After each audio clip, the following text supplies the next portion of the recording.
like, you cheated on me. I'm like, wait, what? I'm like in this hotel room bawling. I'm on tour with Big Time Rush. My friend George comes in. He's like, what's wrong? And I'm like, my wife cheated on me. One Direction was opening for you. That was really hard for us. They would go out, do their 45 minutes, and then after our show, fans were outside chanting for One Direction. Every single kid that's on set has a stunt double, and they're all stunt kids. That's so cool. I had the biggest crush on Gary Giggle's stunt double. He ended up being my first kiss. It caused all sorts of drama on set. You guys like making movies together? It's awesome. It's hard when he's a diva on set, but Please. Wait. How often do you get confused for Lavagirl from Shark Boy and all Lavagirl? the time. All the time. We sat down with Hollywood stars Carlos and Alexa Penavega, who you probably already know from the hit TV show Big Time Rush or the Spy Kids movies. The couple famously combined their last names when they got married in 2014 and spent the last couple years living on a boat with their 3 kids. They've even co-starred in multiple Hallmark films together, and just this past year they announced that they're pregnant with baby number 4. We talk about everything from boundaries they have with intimate scenes on set to the time Carlos toured with One Direction.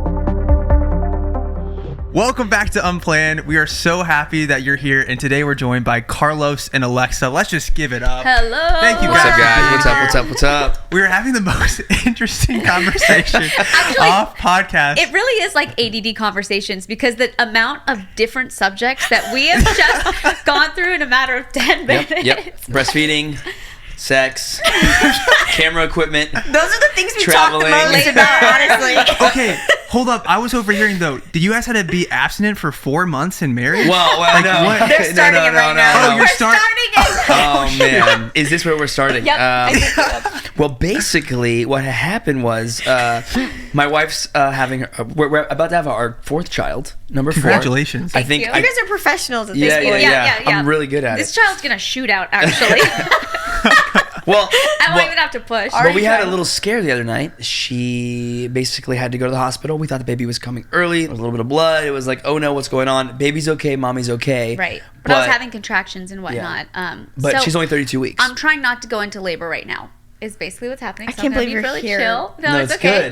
good. But one of the big things. So Carlos had been out of town for the last 2 weeks dealing with a couple things, and he came back to all of this. Yep. And obviously we'd already abstained for 2 weeks, Yep. and the doctor said that we need to abstain until I give birth. But then after you give birth, Yeah. you can't have sex for Yeah. 6 weeks. So here's the dilemma. Just adding it up. Hold on. So sorry. But here's the dilemma I'm Wanna having. laugh too hard? I'm having. So we want the baby to come later because it's healthier for the baby. You know, obviously it's 32 weeks. Let's hope to get to 34, 35, right? 35. Right. 37 is my goal, please. Yes.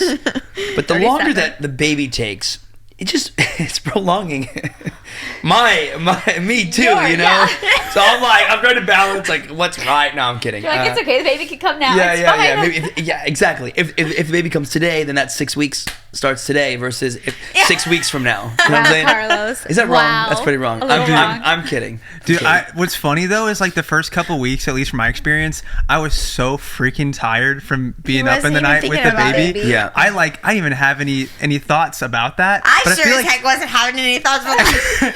But I think like week 3, week 4, I'm like, okay, like I'm like, I know we can't like do it, but like we can always like there's we stuff. can mess around a Yeah, little bit, yeah, you know. yeah. And Abby's over here still like, you know, Like recovering. You know what? I Bleeding. will give my wife the champion card here because she, especially with our first child, because it was really exciting up until the baby was there, and I think I was a little bit in shock. He was Because definitely shocked. the baby's crying all night. You know, I have to change diapers. You change the diaper, the baby's crying. I'm like, I'm trying to help you. Why are you crying right now? yeah. But I really didn't have to wake up in the middle of the night to feed. Like she was like champion mama. She just has it in her blood. So I was actually rested the entire first 3 months, and I was ready to rock. She wasn't. No, but I remember you were like terrified because you watched the birth. Okay, Bro, right, that first time, nobody talks about this. I literally closed my eyes and I was like, all right, here we go. And like it's just weird, right?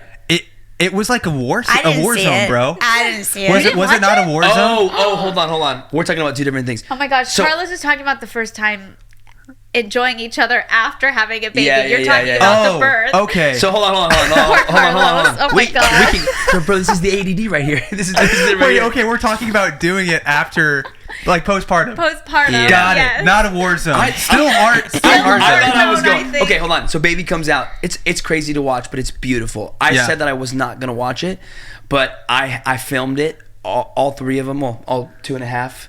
And I've actually shown people. I'm so proud of it. I'm like, He's look. like so excited. I showed up to set one day and they're like, we watched the baby being born. I'm like, I'm sorry, what? It He was had so- like shown the whole set. No, not the whole set. The video. Just a few of the cast members, because it's really beautiful, and I've cried every time. And I'm just like, look at that. gosh, But then what after is- seeing that, and then having intercourse for the first time, I think that was really hard for me.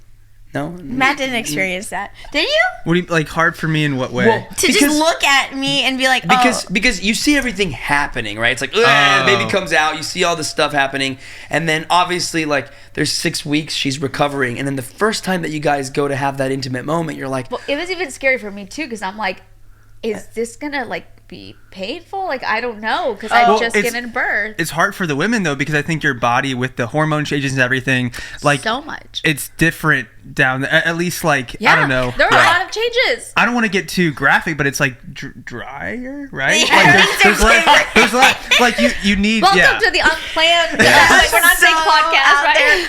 Unplanned, guys. this is brought to you by. well, I think he's saying that because, like, with a C-section, I was like, we're not going to experience any of that. Oh, You had a Yes. C-section. Exactly. It Oh, still bro. hurt really Yeah. bad after. Yes. No. Okay. Of course it okay. did. Okay. Hold on. So C-section. We did regular. I mean, is it like vaginal birth? Yeah, yeah. Cool. I don't know what we can say in here. Vaginal You- birth. you You know, say we're vagina. really Yeah, talking we- about we can say everything. vagina. I don't Cool. know anything So software. she did a normal vaginal birth, all three, and watching that, because like I've only ever known that part of her body as like an intimate Right. Yeah. part of her body. So then seeing it deliver a baby and get the size of the head and it's coming out, you're just like, okay. And then later on when you try to get intimate again, you can't get those pictures out of your head. Did you have that?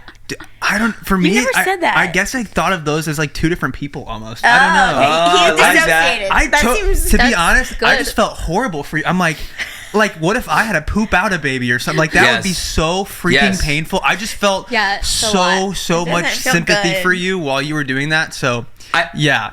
As a kid, I thought that I could give birth. Like I, for some reason, just thought that anyone could give birth. It was your decision in your marriage. Like, is it going to be you, honey, or is it going to be me? Because he was a kid. He didn't know. So I was always terrified that I would marry someone and have to be the one to give birth. And I was hilarious. like, and just terrified at how much that would hurt. Did you ever get the sex talk as a kid? I guess late in the game. There were 4 boys in my family, and we all got it at the same time. So I think I was a little older, and then and then yeah, the youngest was. Probably like only like 3 or 4. Yeah. But my dad was like, "We're gonna do this one time. This is a Listen, condom. Hispanic families This is this. are This is a very baby. different. This is a wife." And we're like, We're going to do this one time. Yeah. How did he? Oh my gosh, I could never. Yeah. I could never because Ocean is in such a different place than Kingston. Yeah. I mean, I think he was like, "This is This the is time." the time. Yeah. Oh my gosh. Okay. Efficient. All right.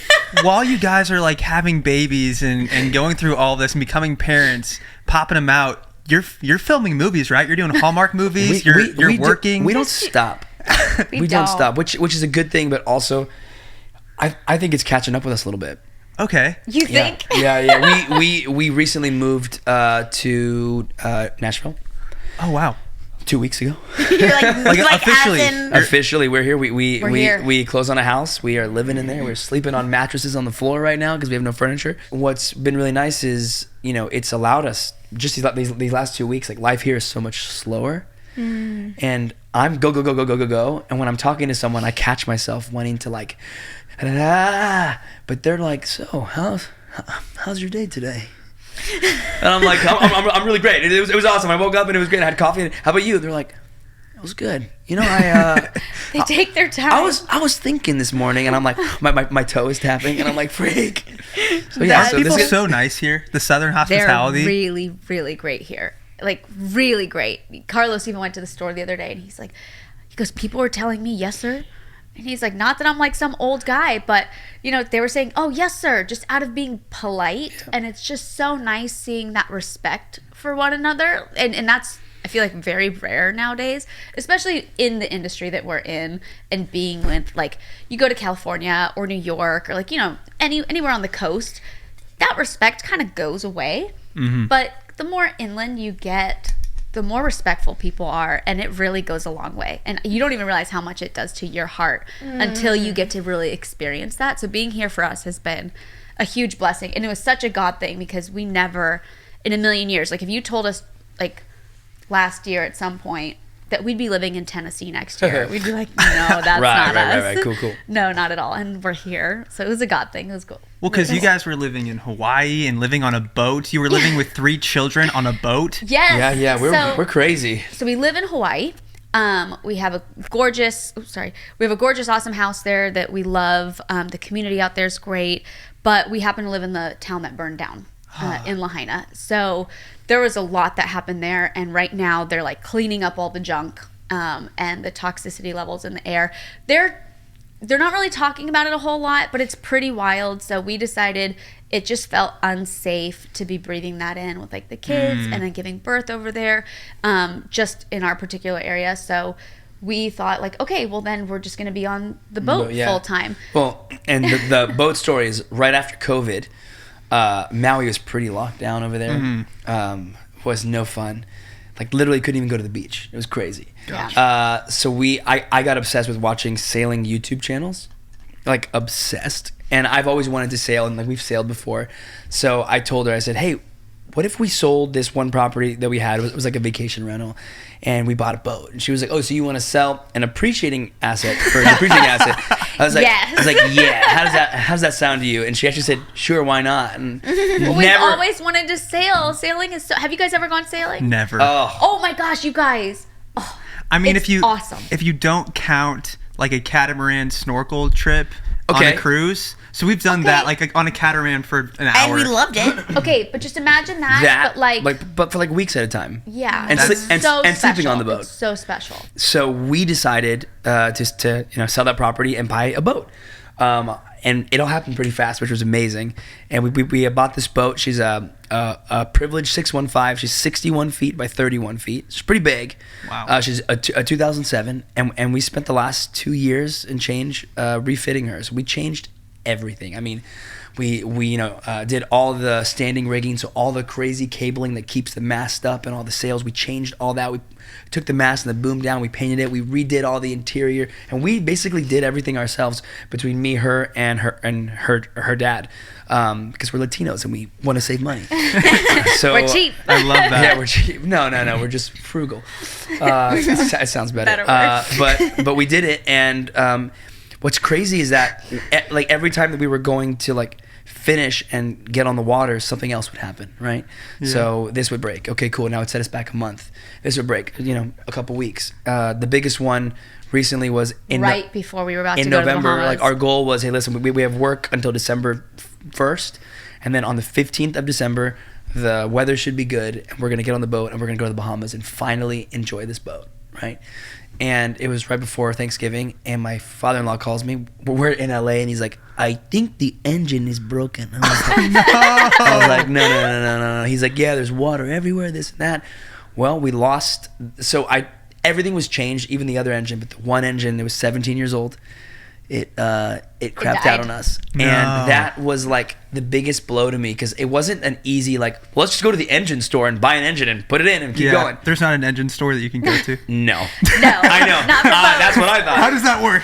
Oh, man. Well, long story short, you basically have to call the dealer. They have to come in, and the EPA gets involved and all this stuff. And it was a whole big thing. Then we had to cut the boat open to pull the old engine out, put the new engine in, and have somebody come and reseal it. And it was a pain in the booty. And it took months. And it cost us almost $40,000. Oh, it was like the biggest, just like, you ain't going sailing, not gonna happen. And in the midst of all this, about a month and a half ago, or 2 months ago, we start praying, and we're like, God, like, where do you want us? Like, what are we supposed to do? This is crazy. And I felt this random calling to just drive to Tennessee, but I'm like, I don't think that's right. And the next day she's like, I was praying and I feel, and it's weird, but I feel like God is calling us to go and just drive to Tennessee. And I was like, yo, what? I felt that too. Like that's. By the way, guys, like we've never talked about Tennessee ever. Like this was not like something that we had really discussed or even thought about. I think it was one time 11 years ago when we were first dating. Carlos was like, where do you want to live? And I'm like, my dream home would be in like Tennessee. With some horses. Wait, why Tennessee though? I don't know. To be honest with you, I don't even know. Okay. Other than like, I just pictured these beautiful like rolling green hills with the beautiful fences.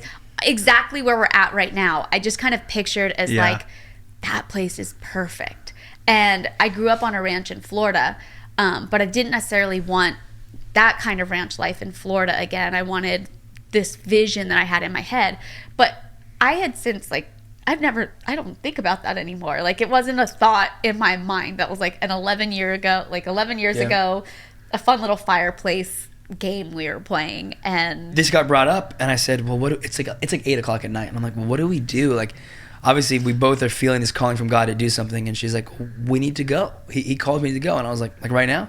Yeah. So we got in the car that night. We got all the kids in the car, and we drove 12 hours from West Palm Beach to Tennessee. At 8:00 at night. Yep. Yeah. Wait. Did you have like an RV or like what are you driving in? We had an Escalade, so it was comfortable. Okay. really Okay. cozy. Yeah, There we go. Yeah, it was cozy. Your kids just slept in the car. Yep, like this the whole time. Champions. Champions. Guys, they were champions. So we did stop 6 hours Yeah, in. in Tifton, Georgia. In Tifton. Shout out to the Spring Hill Suites.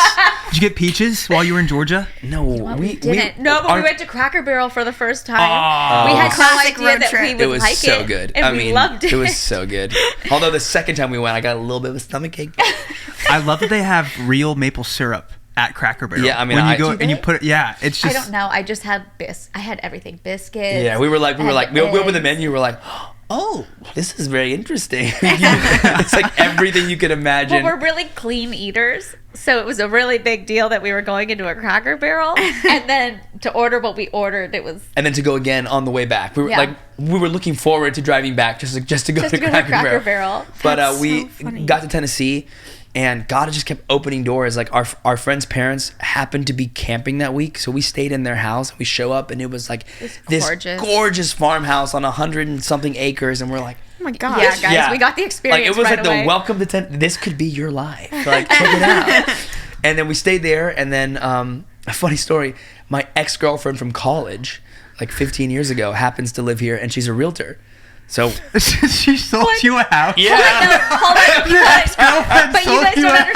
house. She's like one of my closest friends. Yes. I love her. They've been friends for a minute now. Yeah, we've been friends for years. So we called her. But for other people, they're like, I'm sorry, wait, Yeah, what? and her husband is like, me and him get along like this. Like he's so cool. I know. I had to, the first night that we were all hanging out, like officially, I was like, I just want to, one time I'm going to say this. This is not weird for anybody, and it's totally cool. And they were like, he's like, yeah, okay, it was great. I'm like, okay, that's it. Moving But on. I do want to say, We'll like, never it talk wasn't about- like they dated a couple months. How long were you guys together for? 2 years. I mean, that's And a in significant- college. in No, what's college, crazy a is that significant amount of time. unplanned. We're just going You're from so one to the chill. I love her. You will love her. Wait. She's the best. I've never heard If you need someone a say realtor that. to move out here, let me know. Well, give Can Matt you- our number. Can your ex sell us a house too? 100. Hey, Actually, since yes. then, we've literally sent her so many people. Yes. Fun fact: my wife, my ex-girlfriend, and then my ex before my ex. This one, they all live within 20 minutes of me. You know, so Now that we're all in Tennessee. we're all in Tennessee. I'm just like, oh my god. One big happy family. Our best friend was like, I would love to be at that dinner. Well, what's funny about you guys, I was looking at your story, and you said at one point that you didn't want to marry anybody from the entertainment industry, right? Oh, heck no. He was literally everything on my no list. And that's why God is so funny. Because She wanted a tall cowboy. Oh, no, the guy I was dating. Don't we all? Thank you to Liquid IV for sponsoring today's episode. I'm sick today, so it's important that I stay hydrated. So I'm glad that we're doing a taste test today of our Liquid IVs. A blind taste test. A blind taste test, because I could really They're drink some. actually clear cups. Oh, okay. Should we sweet. try them? Let's go ahead and try our Liquid IVs. Okay, here's glass number 1. You should take the first drink, because I might get you sick if you. I drink after me. guarantee if this is one of the sugar-free ones, I have this in the bag. Do we know what the flavors are? Do we have Immediately to know just what guess? that is. I think we should just guess what the flavors are because I know what that is. Can I say it? 1, 2, 3. Blue peach. raspberry. Who was right? Abby's right, but technically, it's white peach. Oh, I didn't Okay. just specify what color peach. I thought it had a blue tint to it. Matt, but, you're cheating actually. This but must I be love blind. I love blue raspberry, so it makes sense why I like it so much. Okay, now we're trying this one. that Okay. one's also sugar-free. I know what that is 1000%. 1, Wait, give me a second.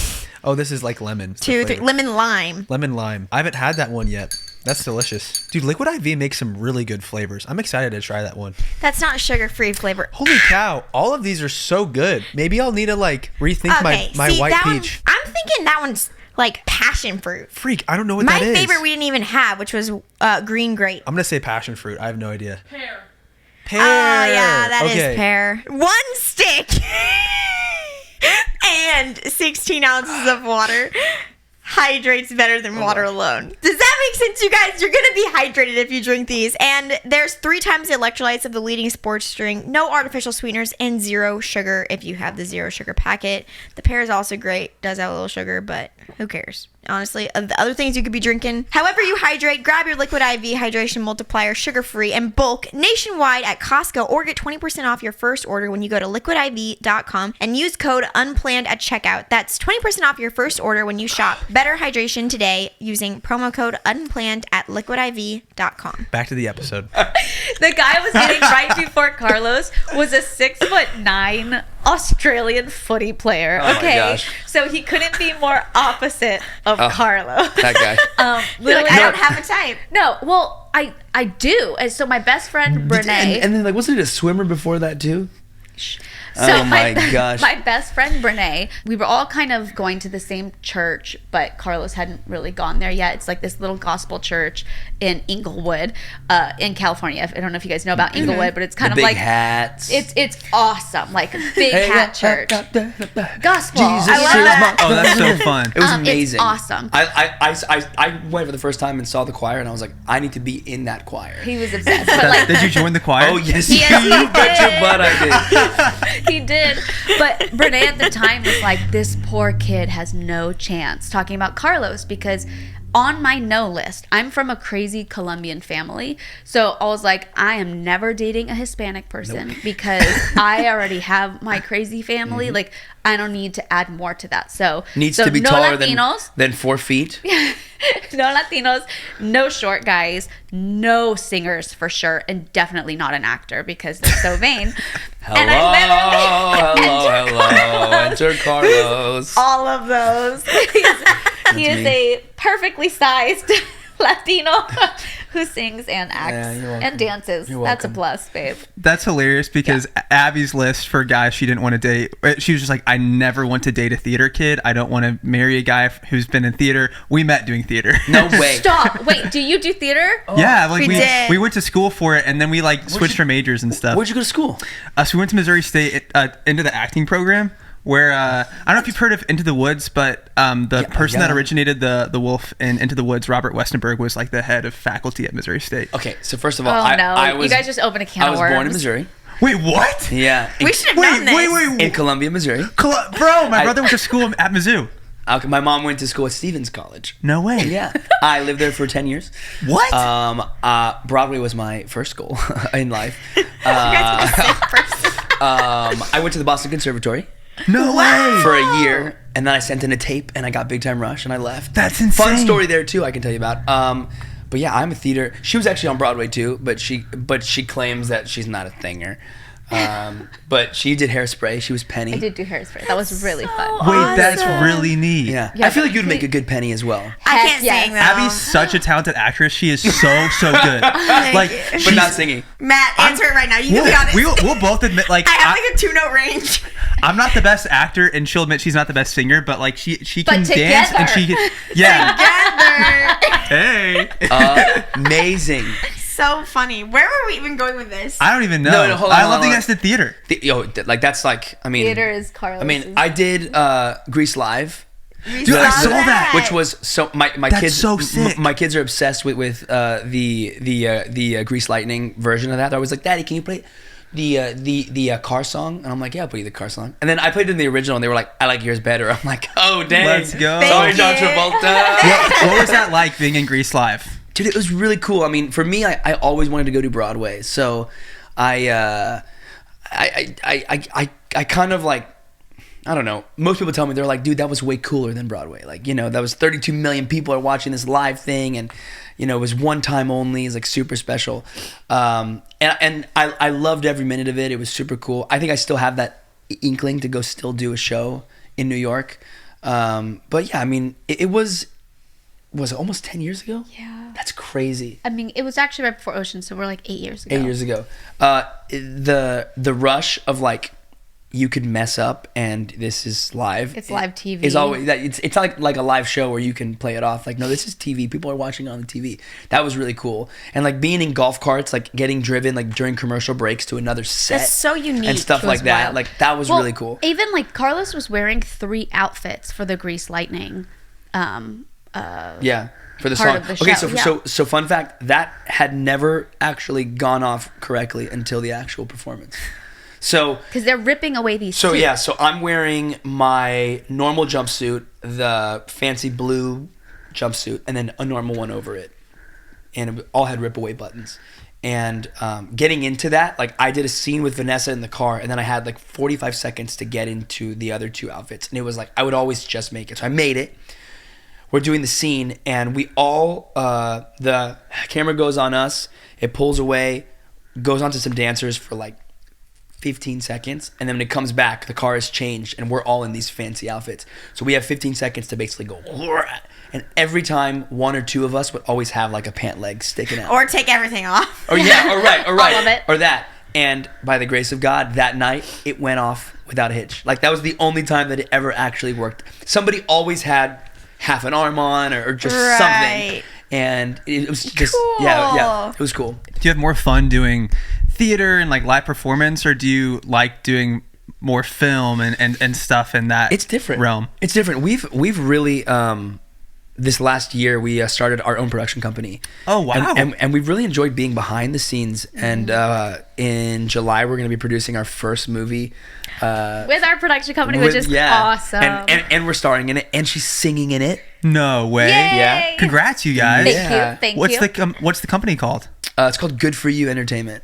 That's so cool. that. I know. Yeah. I thought it was a perfect little name. Well, I like it too because I'm always like, good for you. Yeah. And so it's like kind of like not a play on words, Yeah, but like but- it's a couple different things. It's Yeah. like really good for you, quality entertainment, but also good for you. Let's land this plane about the move here. Oh, okay, go ahead. So we come here, and we start looking at houses, and it goes a little crazy, and we're just like, what's happening with life? And she's like, maybe we have to sell the boat. And I was like, oh, dude, that's a crazy thought. No, I didn't say that. Hear me out. That night we're talking in bed, and the houses that she wanted to buy, I was like, we're gonna need to sell the boat. Like we can't do any, like, this is just crazy. And she was like, well, let's just pray about it. And the next day somebody calls me and goes, hey, would you ever consider selling your boat? And I was Out like, of nowhere. And I was like, no God, one has a I was clue like- we're in Tennessee.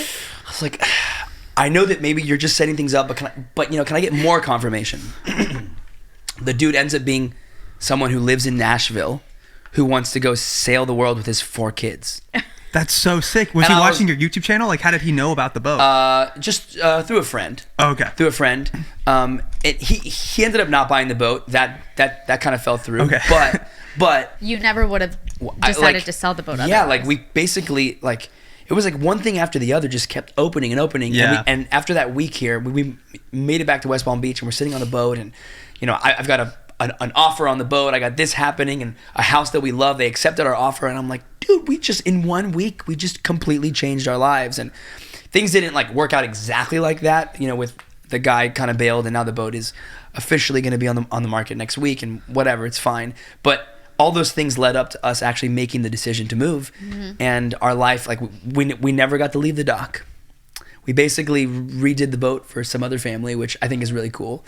And now we're here in Tennessee. Sorry, my ADD brain was like, I have to land that boat. That No. boat. No, that, you're that good. plane. For sure. Bro, I totally we get went on a it. whole big thing, and I hope you all there appreciate that. Wait, But, what boat were you on then for the past? Ours. No, this was a month ago. So we've been living on a boat while refitting the boat. Living Wait, on a you boat have- on the dock. So you have two On the boats? dock. No, just Okay, one. I This is missed the same that boat. part. The boat is in the water at the marina, but we're refitting everything on the inside. So like for the first year, we had like no walls, things were ripped out. Like when I tell you that the boat life was kind of miserable at times, it was miserable because I had a newborn on the boat plus 2 other kids, and we're like trying to, it's like living in construction with your family, and it was so miserable at times. But then other times it was amazing because like we're like fishing off the dock and we're creating the coolest memories. It was across from Peanut Island, so we would just go to the island on the dinghy. So it was really cool. And if you ask our 2-year-old, where do you live, the only thing she knows is the boat. So she's like, boat. Boat. I live boat. Here she is. Oh, the boat. The boat. And I named it after my first wife, Shut up, Carlos. Alexa. This is stupid. Wait, I'm like, is this an ex-girlfriend or like? I was like, I did not see this in my research. I'm like, wait, what? You've been I named previously it after married? my I didn't know that, first Carlo. wife. He tells everybody he names it after his first wife, and I'm like, your only wife. You know Your what? My only dad's the wife. same way. My dad will joke with people. We'll be like on vacation. He's such a dad, and he'll say something like, Dad "Yeah, let me jokes. ask my girlfriend over here, which is my mom." Just like messing up. with people. Oh, I'm like, that's a And they're great like, I'm like, idea. Dad, you're not funny, stop. Dude, that I'm gonna start doing that. Oh my me ask my gosh! girlfriend. Hold on one second. Let me ask my pregnant girlfriend something real quick. Hey, My baby mama. my baby's mom. Okay. Here she is. Look, there you go.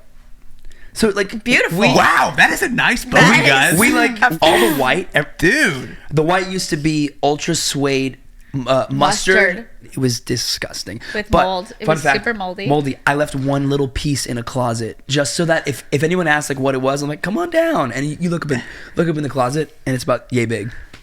The Anyways, original mustard. Yeah. That's hilarious, you guys. But we redid everything, and you know she looks great. She feels great, and Yeah. a brand new engine. That was a huge setback, but hey, some other family's gonna have a great time with her. So last night at about 10 o'clock, you got a phone call. Yeah. Because something Thank you for horrible. reminding me, Matt. I appreciate it. Can we talk about that? Yeah. So the boat was set to be listed on the market on Monday. Okay. So everything was prepped. I just had her completely, waxed and everything, and she looked great. And last night I got a call that this monstrosity of a boat came and hit me 3 times. 3 times hard. And then at the very last one, we have it on video. The boat is like driving away, but just scratching our boat the whole way, just going. It's a huge stainless steel boat. If I show you the picture of this boat, you're gonna be You like, just keep talking. Hold on. what? Are you gonna I'll show you a find photo. I love that you have all this documented on your Let me iPad. just- You're like, yeah, I got a picture Well, for hold you. on. Let me pull it I'm up. a very visual person, so I Yeah. was like, I'm bringing my iPad, and there we go. Here's the boat. Oh my gosh. That thing. That is a hunk of metal. Wait, that's the boat that hump hit your of boat? metal. Yeah. Yes. Yeah. I've never Whose even boat seen is something that? like that. It's like a his charter company. boat or something. I don't know, but I hope they have good insurance. Because so what we were talking about earlier was Yes. how expensive it is to paint a boat. You would think that painting a boat would be like, like a $15,000 thing. It's expensive. No, it's $120,000 to paint a boat. Well, this one. Well, okay. Okay. Because this boat is big, What? but also you have to think like they have to pull it out of the water. They have to pull every little piece off, and then they have to like contain the boat. And That's a then really spray good it. point. It's Because like, I was like, why can't it's a you just I'll be honest, I was thinking it'd be like, drain the water? I was like, it'd be like $5,000 to paint a boat. Yeah, I wish. No, if it's only. I'm It's a sure. house. I'm sure that you could get it done cheaper, like in the Caribbean or somewhere. But it's gonna be it's gonna be crazy. Hold on. I'm a visual What are guy, you so doing? What are you finding? I just want you guys to see The damage. No, the moment it happened. Oh, Oh my yes. gosh, you have to Wait, send- we'll have to put you the have to video up for send people to them watch all the of video. this. Oh my gosh, why not? Why not? That's hilarious. Is there a camera on your boat recording? Like, Oh, yeah. Yeah, Look at this. security Carlos purposes? he loves tech. Look so at he this has sucker. Cameras. They came in there. everywhere. Boom! Right here, and look, and they just dug into the side, No. and then here's the worst part: they back up, and they And come they and do do it it again. again. Hold on. They back up again, but look, it's just like. I'm watching this. What and I'm do like, they think they're doing? I don't know, and it was technically a hit and run. Yeah, they didn't report it. So they took off, and then the cops, I guess, showed up or something and called them. And the guy was like, I didn't hit their boat. I was like, bro, I got video. You got the video of, you got the boom, Yeah. right there. I don't think a lot of boats have cameras the way we have cameras. Like maybe one camera showing if somebody goes in and out of the boat, but not like every angle. Carlos is I'm I love having eyes on everything. Yeah. How about you guys? We got security. Okay, they got security. Yeah. Oh, Also, I'm having trying a to freaking Braxton expose Hicks. us. It's not labor though. It's not labor. It's just a Braxton Hicks. But they're Wait. so Oh uncomfortable. gosh. Are you okay? Yeah, I'm okay. Oh crap! What time is can't it? believe- It is It's not a 11:16, contraction, Wednesday, it's a March fake 13th. contraction. I can tell the difference. Because you're legit 32 weeks pregnant right now, right? Yeah, 32 now. That I'm just like, please don't give birth now. I just need to. No, you'll be fine. When you're doing like a Hallmark movie, do you conceal your pregnancy for the film so that it doesn't change the Yes. story? Yes. How does twice. that happen? I've had to do it twice. It's such a pain in the booty because you're always in like big coats or giant purses or holding like random things in front of you. Luckily, for the most part, even though I get like swollen, for the most part, it's really just belly on me. So I'm able to look, for the most part, the same when I'm pregnant and filming, but they just cut around it as much as they can. Every now and then you might like notice it and be like, oh, I caught a peek of like her belly there, but really they do a good job of hiding it. Yeah. Obviously, pregnancy affects everybody differently, and some Yes. people it changes a little bit of how their face looks. Yeah. Like, do they have to do like certain makeup things to try to make you look consistent over AI is time? amazing. AI Shush. is such an incredible shush. tool. I'm just kidding. Well, here's what's amazing. Whenever we're doing, whether it's like a Hallmark movie or like these TV movies, they're quick shoots. It's not like Spy Kids was a 6-month shoot. A TV movie, you have 3 weeks, 4 weeks to shoot a movie, and that's it. You are in and out. So for us, like not a whole lot happens in that 3 to 4 weeks that you're able to really contain it. If I were to shoot a movie over 6 months, being pregnant, there will be such a significant change that would be really hard to conceal. But within a month, it's usually pretty doable. Yeah. That is a very quick turnaround. I didn't realize they filmed those that fast. Oh yeah, it's like sorry, Yeah. you go No, no, ahead. no, go. Yeah, no, the filming schedules are pretty intense. We have it down now, especially if you have like a crew that you're used to working with or a director. You get these routines where you just show up and you work. You're shooting like 10 to 12 pages a day. On a normal set, you shoot 2 1 or to 3, 2 pages yeah. a day. That's it, tops, because they're getting so many different angles. Usually more stuff is involved, and These are the movies that we want to do for the rest of our lives, but they definitely pay the bills and they're really fun. Like they're so fun. We get to work together and bring the kids. And like as an actor, as you know, y'all know, like you show up and if you're just the actor, you don't really have much say or control. Like you know, they want you to know your lines, show up, do your lines, take direction, and then go home. That's kind of it. Yeah. And on these movies, like especially the one that we get to produce now, but even before, we had so much freedom to like talk with people and say, hey, how about instead of this, you know, we can go this and this. And I was kind of thinking this, and they're so open to it that like they've been the best experiences as an actor. Because Yeah. like I've done other projects where you show up and you're just a paid hand. It's like, okay, cool. Thank you very much. Bye. But these guys, like these movies have been so fun because you go in and if like you don't like a line, they're like, okay, cool. Well, how would you say it? I was thinking this. And then they're like, well, how about you do this and this? You're like, oh, that's good. Okay, cool. Go try that. I can't tell you how many times we've showed up to set where we're like, we're just not going to say any of this. We're going to say this instead. And they're like, okay. Yeah. We're like, great. Yeah, because like sometimes they're not written the best. The gist is there, but it's like this is kind of quiet. Who's gonna walk in the door and be like, "Hey, howdy, y'all"? I'm gonna like no, like I'm not gonna do that. My character would come in and I feel like he would say this, and they're like, "Okay, cool. Well, can we do this, this, and this?" And yeah, great. So it's a really collaborative process that you don't normally get. That's really neat. Yeah. And so that's common amongst the Hallmark movies. They let the actors have a say in what their I don't character know if they says. let anyone. Oh, okay. We do it though. We do. And then this next batch that we're doing is with GAM, Great American Media, or GAC, basically Hallmark's competitor. Ooh. Oh yeah. How does Hallmark feel about that? I don't know. We don't know They yet. stopped calling us. And, No, we don't know yet. No, okay, so Listen, I love hold on. Hallmark. No bad blood. To backtrack, so do you guys know Pureflix? Yes. It's a Yes. faith-based movie company. So they do a bunch of movies. I've worked with them over the years, and I really, really love them. They've actually teamed up with GAC. So now They've merged. they merged into one company. So we had a deal with Pureflix at the same time while we had a deal with Hallmark, and that was a totally fine thing. But when Pureflix merged with this other company that happens to be a competitor for Hallmark, things kind of changed in there. But then we were now suddenly a part of all three of these families, and we were kind of like the kids where everybody had to just get along because Yeah. because they had kids.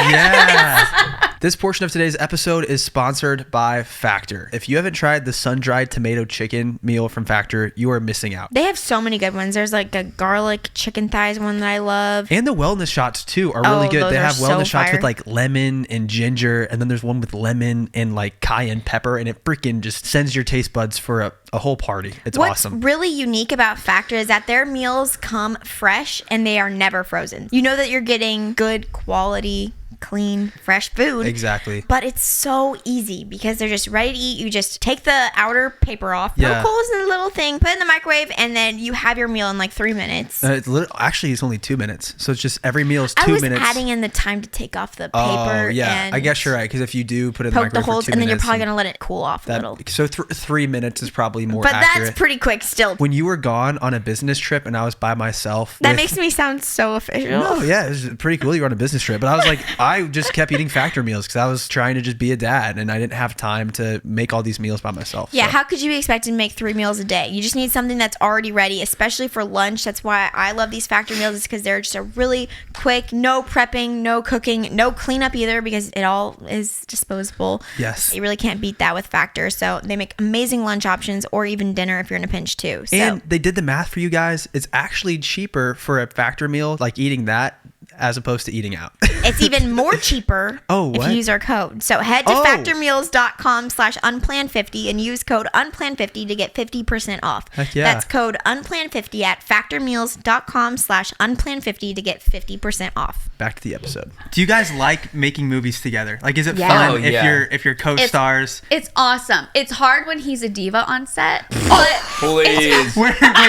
No way. I'm joking. I'm totally joking. No, it's great because we know our limits. Like if I'm working with another guy, I don't know how much I can play around with them. I don't know how much okay, if I ad lib, is he going to be able to go back and forth with me, or is he going to be kind of stuck? And I can't tell you how many times, God bless the other actors that I've worked with, but I throw a little something at them and they're like, Deer in headlights, because they That's not the practice line. that you say this, I say this. You say this, I say this. Now, when you get to bigger movies, there are way better actors that don't really do that. But a lot of the time, you get people who are like, they memorize their lines based on okay, so I'm going to hear this line and then I say this. And then I hear this and I say this. And it's like, well, then you're really not listening.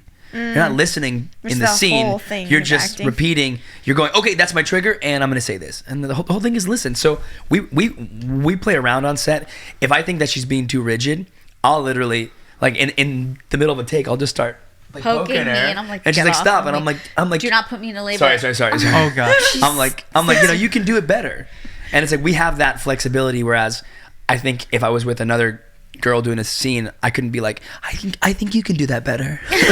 They'd be like, he's the You could rudest. never But say then that. the romance is real. Yeah. Yes, but Ah. a lot of people say that they don't like watching couples on screen because there's no chemistry, because they know each other so well that there's not like this flirty back I think and we forth. play it off well. But we're so flirty in like real life that I don't know, we just have so much fun Yeah. together, and you're so cute. It's a so good it makes vibe. it easy. Do you guys learn your lines well in advance? Do you just do it the day before? We should. We do it the day of usually, Really? but only on because these types of movies. these movies change so much that it becomes more confusing to learn this old dialogue that's not going to stay, and then say something that's kind of similar, but then you're like, oh wait, was it like this? Like, for us, we just go, okay, we know this is going to get rewritten.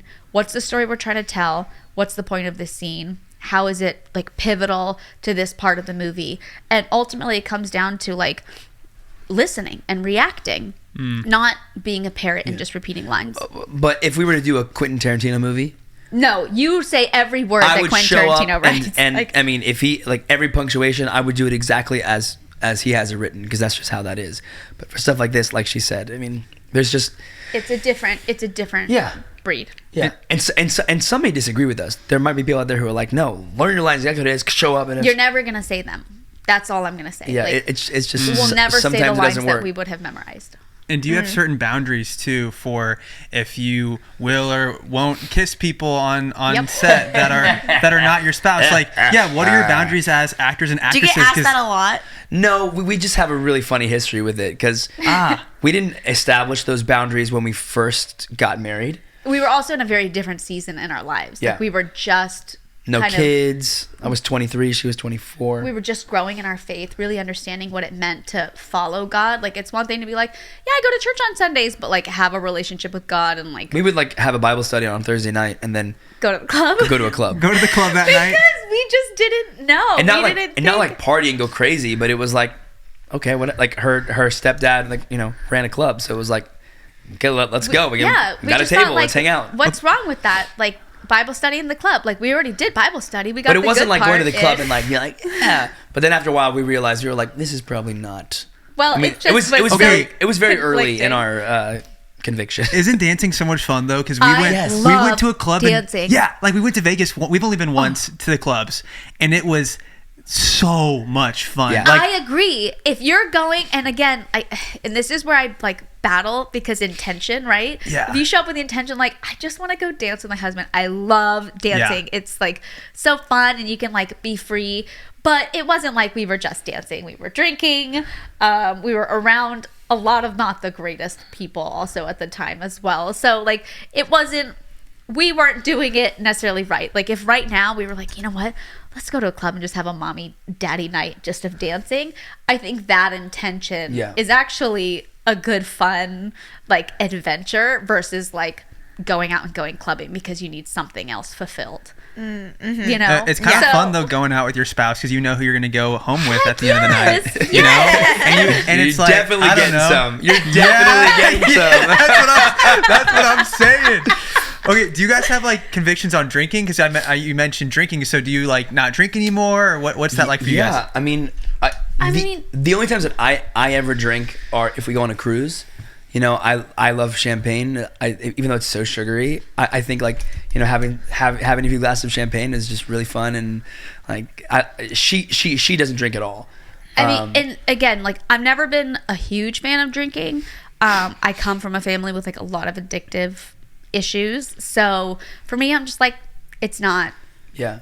I don't feel like I'm missing out on anything, and I also don't judge anybody for like wanting a beer or something. Like it's that to me, that's not a very big deal. I feel better when I don't, and I think that's why I've only always kept it to cruising because like I'm on vacation, so you show up and they're like, here's a glass of champagne. I'm like, yeah, okay, hey. So for me, that's always just been like kind of where I stay. That's pretty much it. Like the last time I had like hard liquor, like I can't even remember. Like long time. Probably at the club that night. Oh my gosh, stop! And that's I had a lot to drink that night oh my too. gosh, Oh no! Can I share the story? Yeah, what's the Yes, story? maybe. I mean, it's my past, so don't judge me. This was 10 It's years. My past. This is 10 years ago. More. Yeah, because we weren't married yet, were we? No. It was like 11, 12 years ago. Yeah. So her dad, owns and runs this club in Hollywood. So we go. We had a table. He got us a bottle of vodka, and it's like these like balls are coming down. The lights are going, and like every 15 minutes, it was like full on fog where you couldn't see anybody. I love that. It was so cool. And then like it comes out, and like there's like people making out. You're like, what the heck, dude? You don't even know her. That type of thing. It was a little weird. That thing. So Alexa had too many vodka Red Bulls, and her. And again, I didn't even like drinking. I was just like This was the one doing time. it. This was the one I time that we don't went to the know club. why. The one time, and her stepdad comes over to me, and I was really prepared for the night because I was really into her.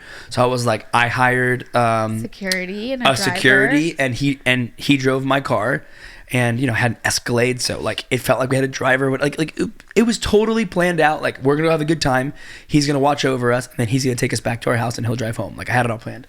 And her stepdad comes to me, because she's like drunk, because this sloppy drunk. You guys, I don't remember it. Yeah, sloppy drunk. That's how bad it he was. comes to me and he goes, "She's coming home with me." Scared Carlos. And I was like, "What?"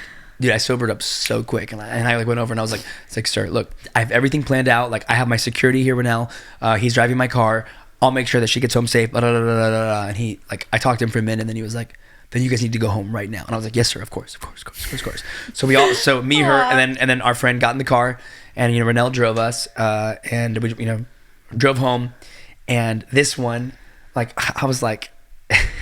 At the time, again, different place in my life, but I was like, I wonder if I'll still get some tonight. It's like, stupid. So stupid. And so I say goodbye to our friends. The security leaves, and I'm like, "Alexa, where you at?" And I go upstairs, and I open my master bedroom door, and there's throw up, but it was Fruity Pebble colored because she had eaten Fruity Pebbles. It's like purple. No. Purple. It was colored all the way to the bathroom around, and I was like, I look over, and she's just like. I'm like, oh my gosh. I was like, well, I'm definitely not getting some tonight. You're like, I'm gonna be taking care of her. So I literally like Googled like what to do, and then it's like, Google freaks you out. You're like, I have a cut on my finger, like you're gonna die tomorrow, So it was like, do not let her swallow her own throw up. Like she could die, this and that. And I'm like, freak. So I literally, she's covered in throw up. So I literally undress her into her panties, whatever it was. And that sounds creepy. No. But it was actually very sweet. She was covered, so I carefully undress her, and then I got the shower warm, and I put her in the shower, and I literally just sat with her head, not like this, but like this, just like in the warm shower for hours until she like kind of came to, and then I got her, and she like got a towel and just laid in front of the fireplace, just flat right there.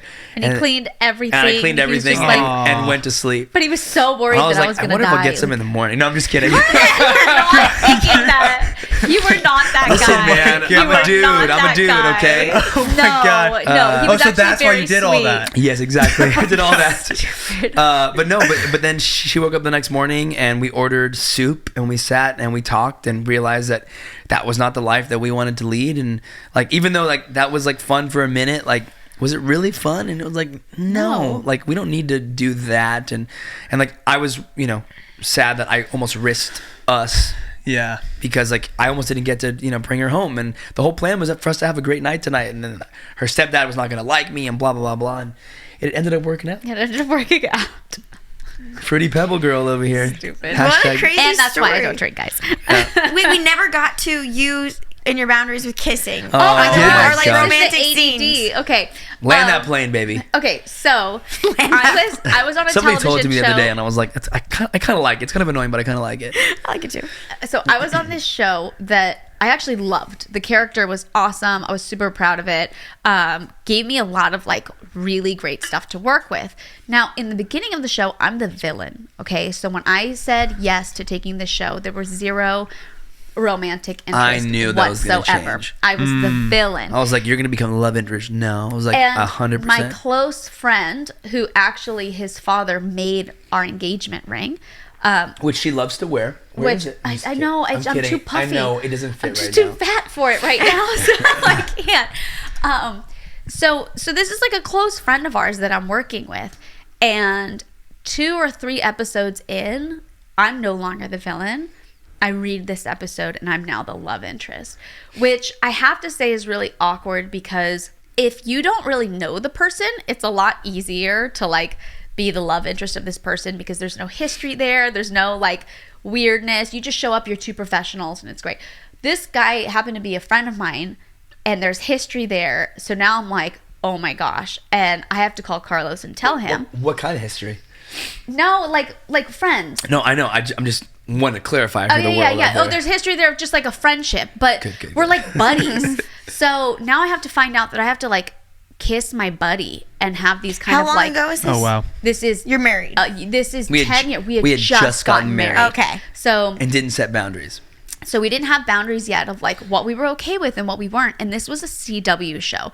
So CW is not known for just like you do a cute little Hallmark peck. Like this was, and again, this was early on in our walk with our faith, with what we were comfortable with.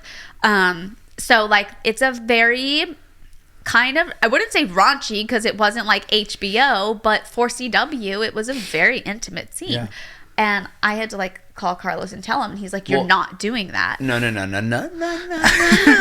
That's not how You it happened. forced her to not do it? No. So I'm on tour with Big Time Rush in some overseas country somewhere. You were in Colombia. Well, what, really You were was in it Colombia? Colombia, South American And I tour. was in my hotel room, and I remember this because George was there too. Oh no. And she calls me. She's like, "Hey, so I have this. You were right. Now I'm the love interest, blah blah. And I have this scene to do, and this." And I'm like, "And you have to kiss him?" And she's like, "Yeah." And she goes, "So for things like this, do you want me to tell you before or after?" And I'm like, "Well, before. Obviously, like I want to know before." And she goes, "Okay. Well, I had one yesterday, and I have one tomorrow." And I literally died. Like He started crying. I was crying Because he was like, "You cheated on me." Like, I'm you like, cheated "Wait, on what?" me. And I'm like, Like, I I'm like, didn't you cheat should on have you. told me that you had one yesterday. You didn't tell me that you like made out with this dude on camera. So then I'm like in this hotel room bawling. My friend George comes in and he's like, "What's wrong?" And I'm like, "My wife cheated on me." So bad. Like the world was over.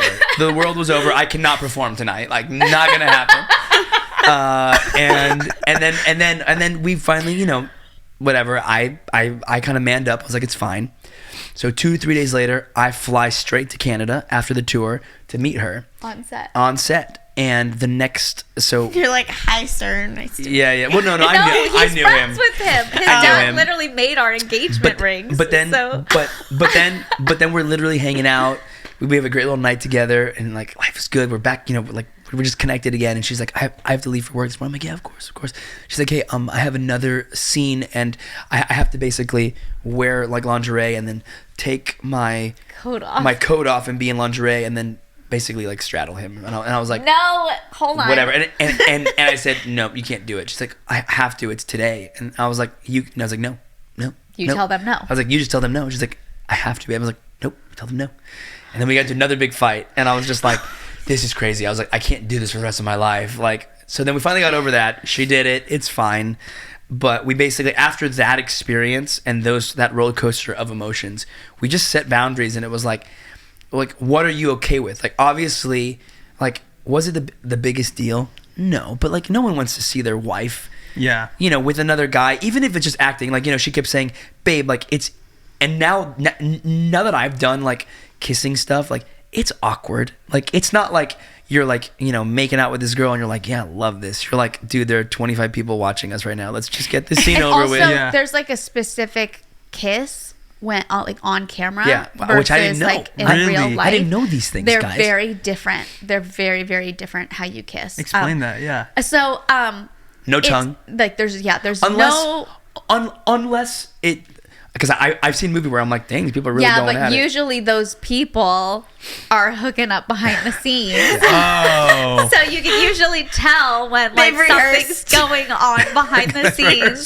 But I think what was really, really powerful for me in that moment that I learned a lot about, because I had my best friend Andrew kind of walking me through that season, and he's like been our mentor throughout so much. But specifically in that season, it was tough because in my head I'm like, this is my career. I didn't think anything wrong. Like, there was nothing wrong with what I was doing in my head. In my head, I'm like, this is just acting. This isn't real, whatever. But now I look back at that and I'm like, oh my gosh, I was so naive to be in that position, because I would never take projects like that now. While the character was amazing and I loved the like oomph that they gave me to work with every week, there were so many things that were unnecessary or that we could have pulled back from to still give her like the range that was amazing without having to be overly sexualized. And I think especially in my walk, that's been the biggest thing, that not hurdle that I've had to overcome, but it's really what has caused me to have to like turn down a lot of projects, because I will love a character but ultimately just be like, I don't trust that they're not going to take her somewhere else, or like they'll have like nudity in something, or, you know, just like overly sexualized for no reason. And I'm like, this is what's wrong with all of our stuff today. We're just like doing stuff for shock factor, Yeah. Yeah. shock value. And it causes people to stumble. And I'm like, Yeah. there's no point in being responsible for that, you know? Yeah. Like Right. we're human beings. Like, you know, you have a bad day and then something else catches your attention. You're like, well, I'm mad here, so I'm going to go here. And it's like, Right. how do we like help just clean up the world a little bit? So we set healthy boundaries with each other, but then those boundaries ended up even kind of going further to like being like, man, I don't want to portray that for other people. I don't want other people to see me doing those kind of things anymore. Yeah. So it really hit me on a deeper level, but it took me a little bit longer just because like for me at the time, my career was my life. I've been doing this since I was 4. So I was just like, what, like, who are you to tell me that something I've been doing since I was like 4 years old, now you're trying to like take over. I mean, that I just felt very defensive of it at the time and not really coming from a place of like, oh my gosh, this is my husband. How is this affecting him?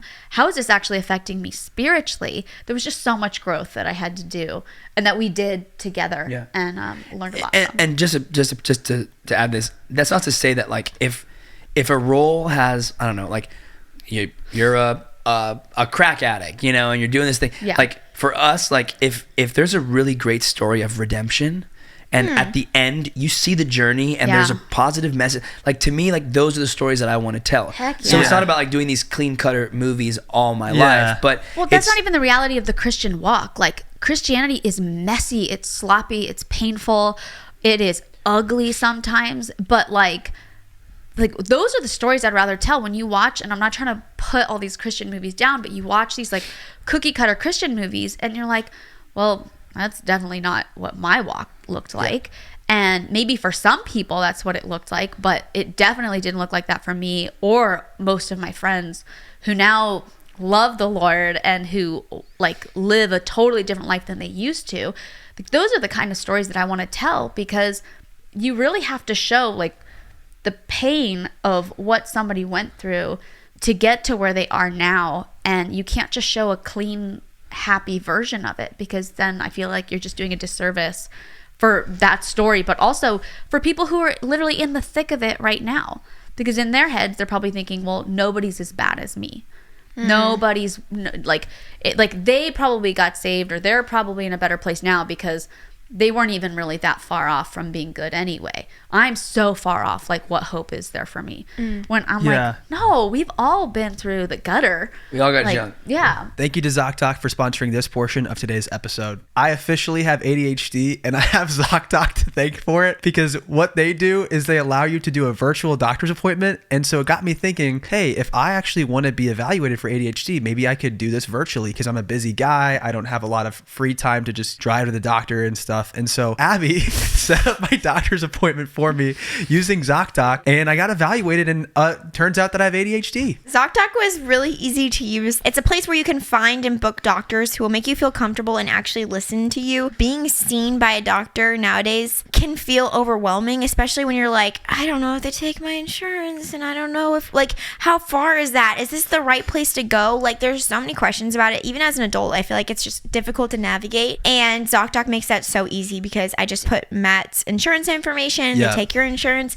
They connect him with a doctor. He had an appointment literally the next day. It was so fast. It was very efficient and great quality advice too. Think about this. All the time that you save doing a virtual doctor's appointment is incredible, because you usually have to drive all the way there, wait in the waiting room, then you go back, then you have to wait on the doctor because they're seeing other patients first. All in, you're probably taking like 3 hours to go to the doctor. I don't know. If you're quick, maybe 2. But to do this ZocDoc appointment, it literally took me 20 minutes. It was so fast. And what's really cool is that ZocDoc is a free app and website where you can search and compare highly rated in-network doctors near you and instantly book appointments with them online. We're talking about booking appointments with tens of thousands of top-rated, patient-reviewed, credible doctors and specialists that can really help you out with pretty much anything you would need to see a doctor for. Yeah. The typical wait time to see a doctor booked on ZocDoc is between 24 and 72 hours. It's so fast. That is unreal. So we use ZocDoc, and you guys should too. Go to ZocDoc.com ZocDoc.com/unplanned and download the ZocDoc app for free. Then find and book a top-rated doctor today. That's ZocDoc.com/unplanned. ZocDoc.com/unplanned. Back to the episode. Do actresses have a say-so in, okay, I love this role, I love this story, but this nude scene, like, that's not for me, I'm not comfortable with it? They actually do. So you've been able to say that before with roles? So it just depends on the project. It depends on, and you'll hear this again and again on like different TV shows or movies where I think, there was one girl, I think I know the show, but I don't want to say it because I'm not 100% sure. But in the first season, I think there was like nudity and the girl was totally fine with it. But then in the second season, she realized she didn't like what came with it. She just felt like so exposed. She's like, I don't ever want to do that again. So when it came time to the second season, she's like, I'm not doing that anymore. And they can't force you to be naked on set at the end of the day. Like they can't force you to do that. So in all honesty, you could take a role and say, yeah, I'm okay with doing it, and then show up and say, I'm not doing it. Okay. I wouldn't do that because I think that's kind of like a little unfair. I would just be straight up right away, and not her. I was just saying, like, if you were some actor that just said, yeah, sure, I'll do it, and then decided not to. I feel like depending on, one, where you're at in your career, and two, if you can come up with something that would also be like of equal value. Like for instance, hey, listen, this scene calls for nudity in the writing, but it will still be just as powerful without the nudity. Here's why. Here's how I think we can do it. Offer them another angle. And a lot of times they want to accommodate. Like there are some people who are just weird, who just are like kind of perverts and want naked people on set. Like that's just how some people are, and you won't be able to change it, and either you get fired or you leave or you walk. I've even heard like on Game of Thrones, the actress who played Cersei said, I don't want to do the walk of shame. And so they did a body double because I guess it was essential, or the producers or director, whoever, they felt like it was essential to thought that it was role. essential, and so she said, okay, fine, I'm not doing it. And so they were still able to tell the story without her body. Right. And I even think about movies like Schindler's List, like such a sad movie, right? But like when you see the people who don't have clothes on, you're like, I cannot believe that people were just treated like cattle. Because it's not sexualized nudity. Exactly. It's intention. And I, again, like my issue isn't nudity. Gosh, the human body is beautiful. I actually, like, some of my favorite art pieces or like photographs are actually of like naked pregnant women, or because they're beautiful. There's nothing sexualized about it. The problem is how we've sexualized everything. But you made a great point. Like I look at a movie like Schindler's List and I would never be like, oh my gosh, I can't believe those people are naked. Like, oh my, like, no, you don't think that way because they're telling a story of first off history and what has happened and what these people went through.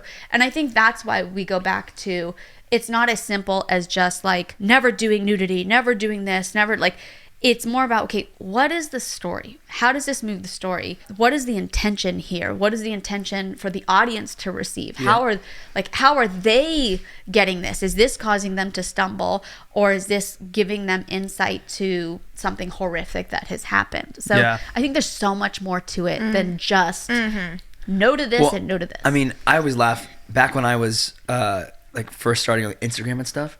Dude, I was always posting like shirtless photos and like, yeah, I went to the gym. Look at that. And then once all this started happening, I was like, why am I doing this? Yeah, like why am I doing this? A is because at the time I really wanted that attention. Yeah, and it's like, well, that validation. Yeah, and it's like that.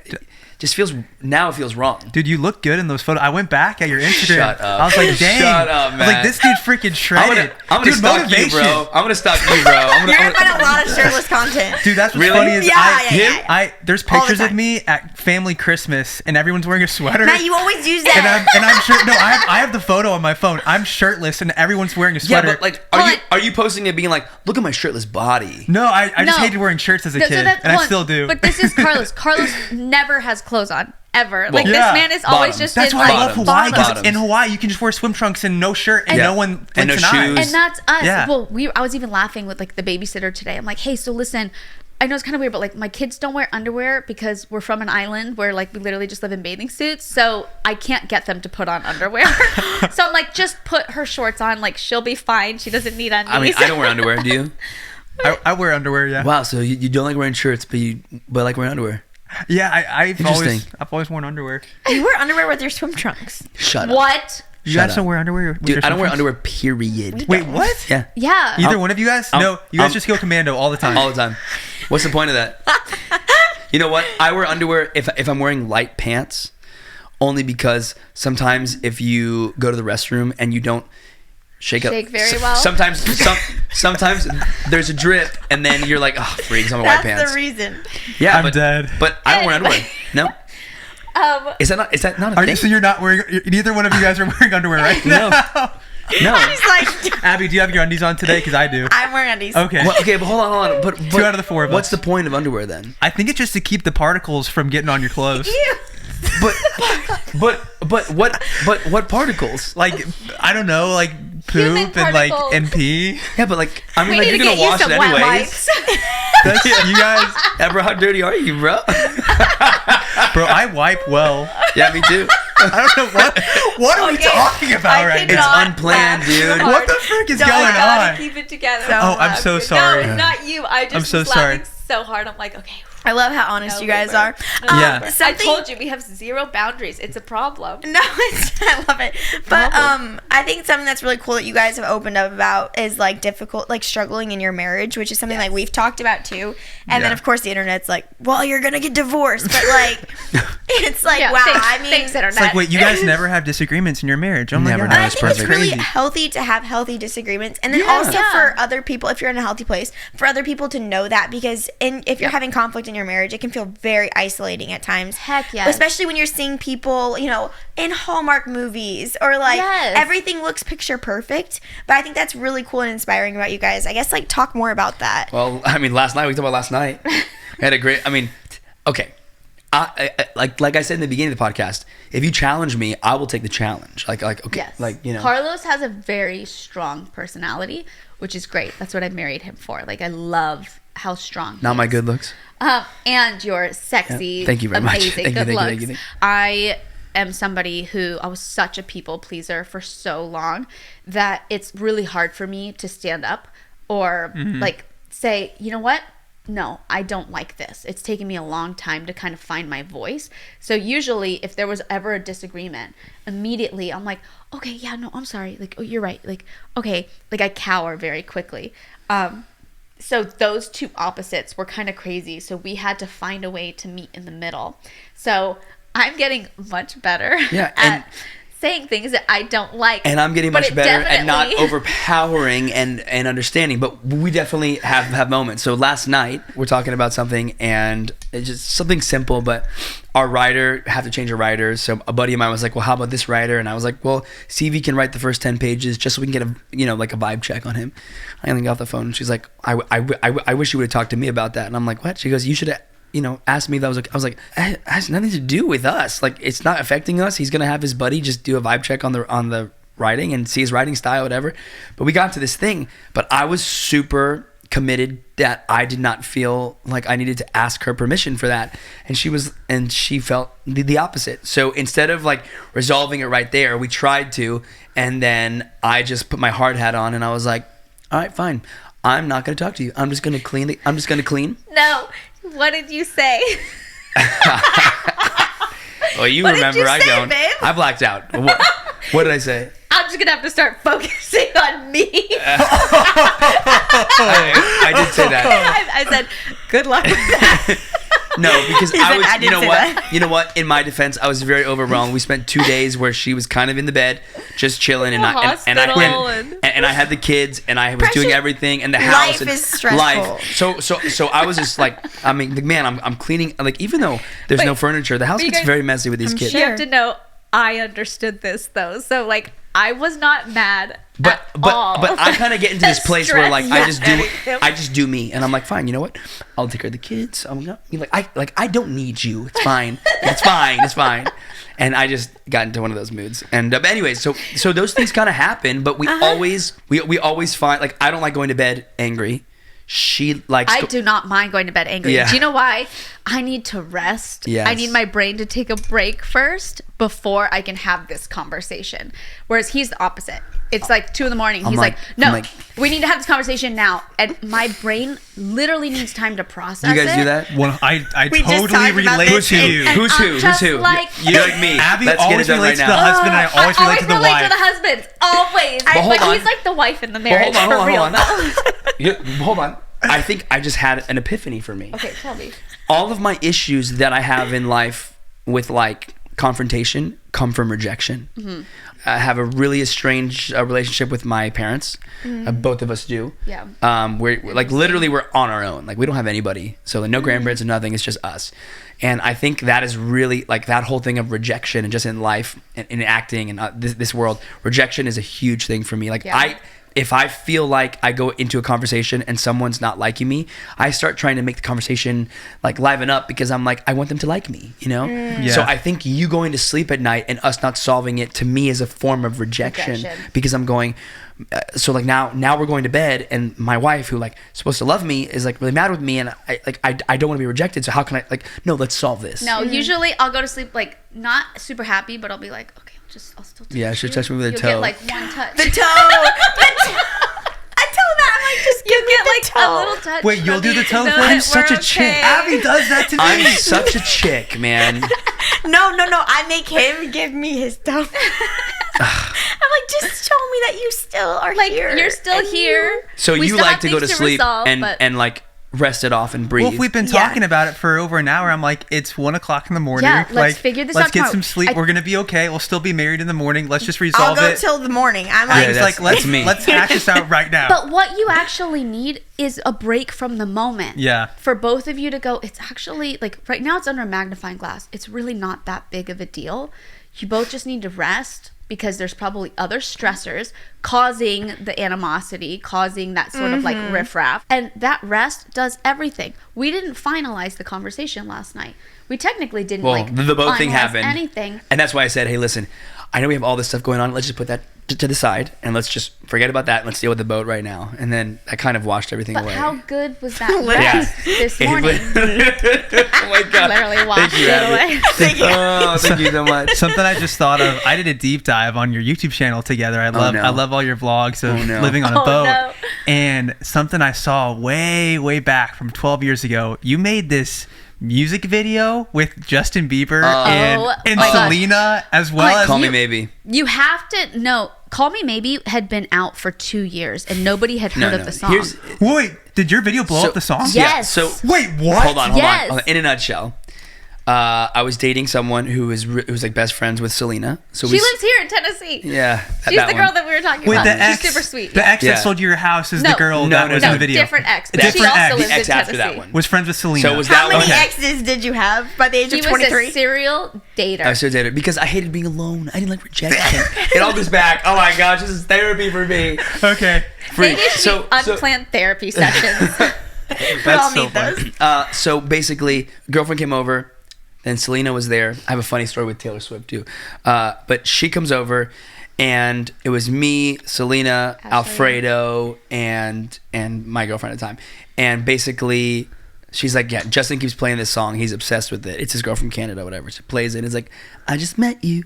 This is crazy. I'm like, oh, this is cool. So I pull out my Mac laptop and put on photo booth, and we made a whole thing and sent it to him because Selena was like, I can't stand this song. She, he's always playing it. So we make this video, and it's really cute and really fun. So we make another one, and then every time people would come over to my house, we would just pull out the laptop, put photo booth, and play the song. I just met you. This is great. Just keep doing it over and over again.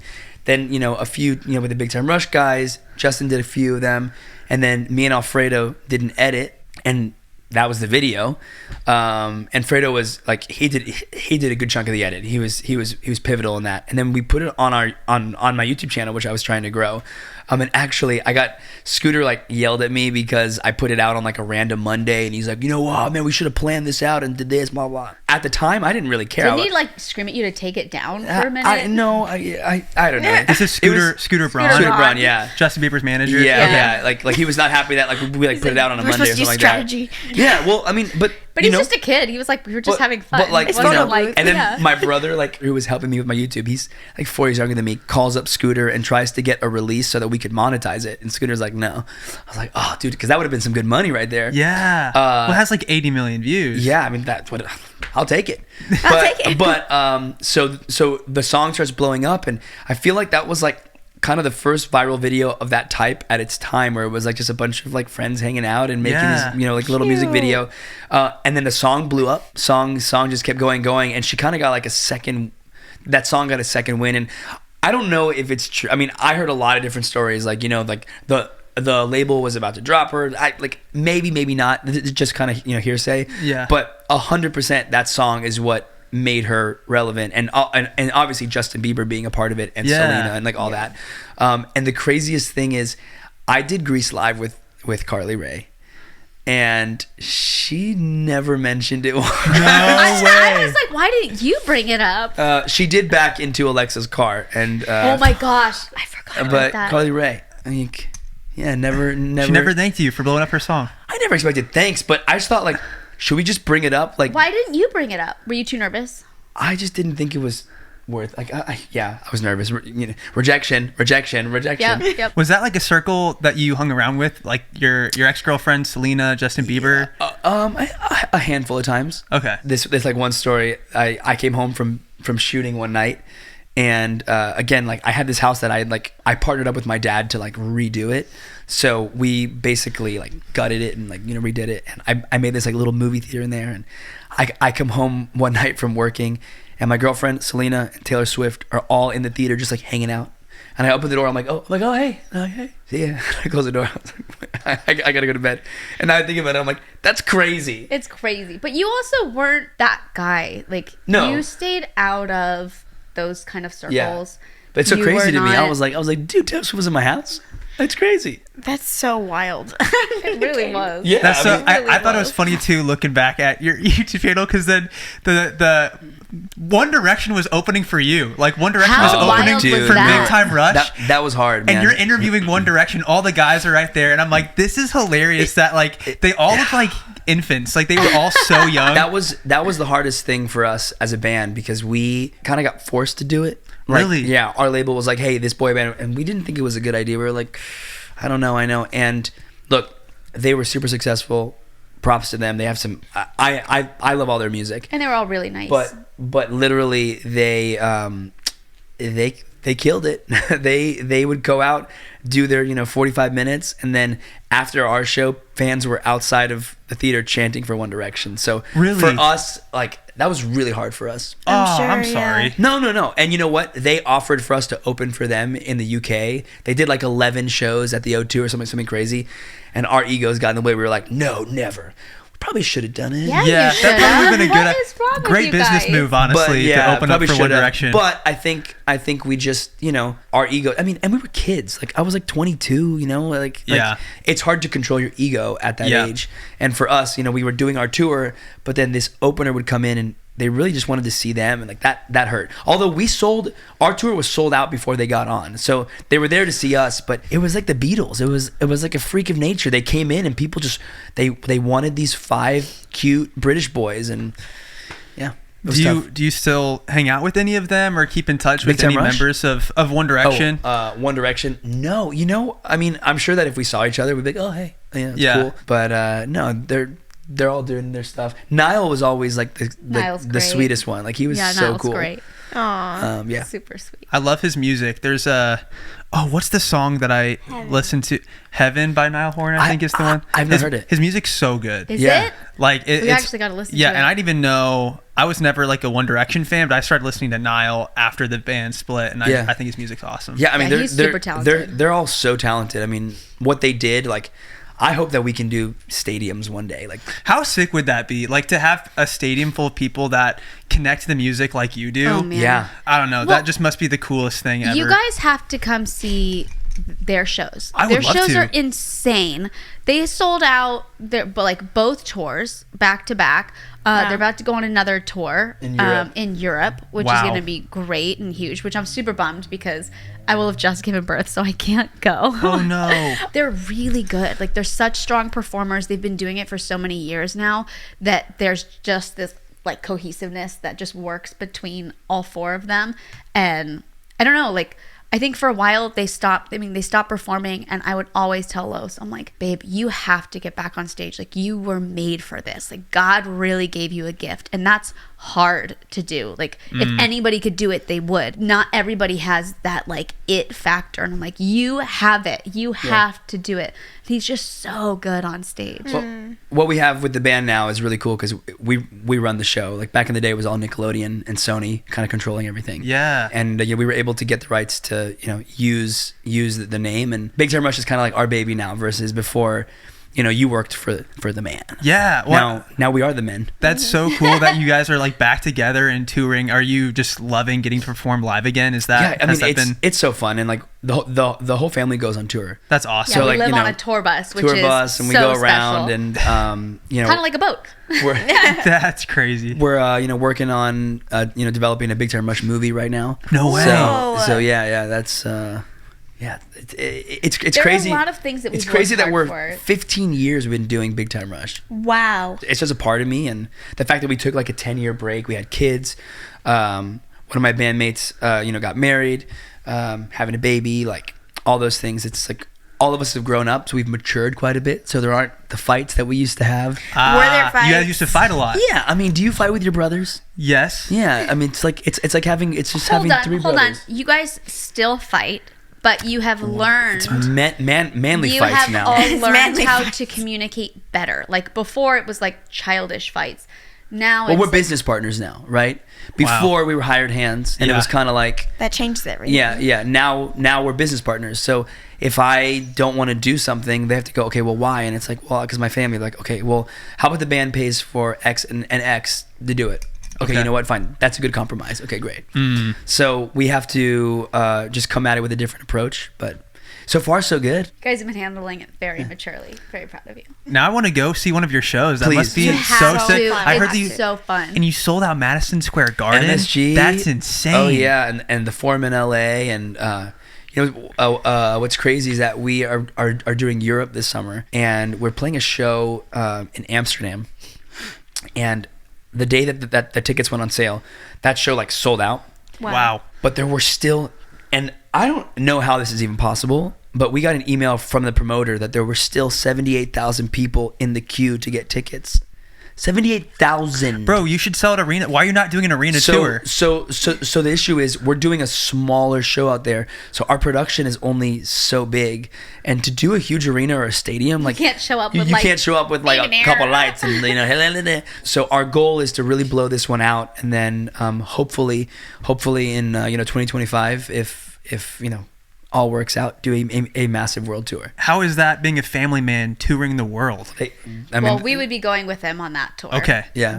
They don't have a choice. Mama's putting Yeah, her foot down Mama's on that coming. one. I want to go on that 4 one. kids, yeah. Yeah. Well, no, I think it'll also be different too, because when you go to Europe in that way, I imagine that you guys are going to have more dates. Yeah. It's going to be a longer tour. By then, another one of his bandmates will have had a kid. So I just feel like it just makes sense that the families will be there. Right now, when they do these quick shows, they're doing fly dates. So they're like showing up to a place, and then as soon as they're done with the show, they get a little bit of rest, and then they fly to their next location. Doing that with 4 kids, 1, he would never get rest, and 2, it would just be way, way too hard. So I just feel like the thing that makes the most sense is like this tour. He's only gone for like 3 or 4 weeks. He'll go take off. But next year, if it turns out that like they get to do like some giant world tour, we'll all work something out to where we all get to go.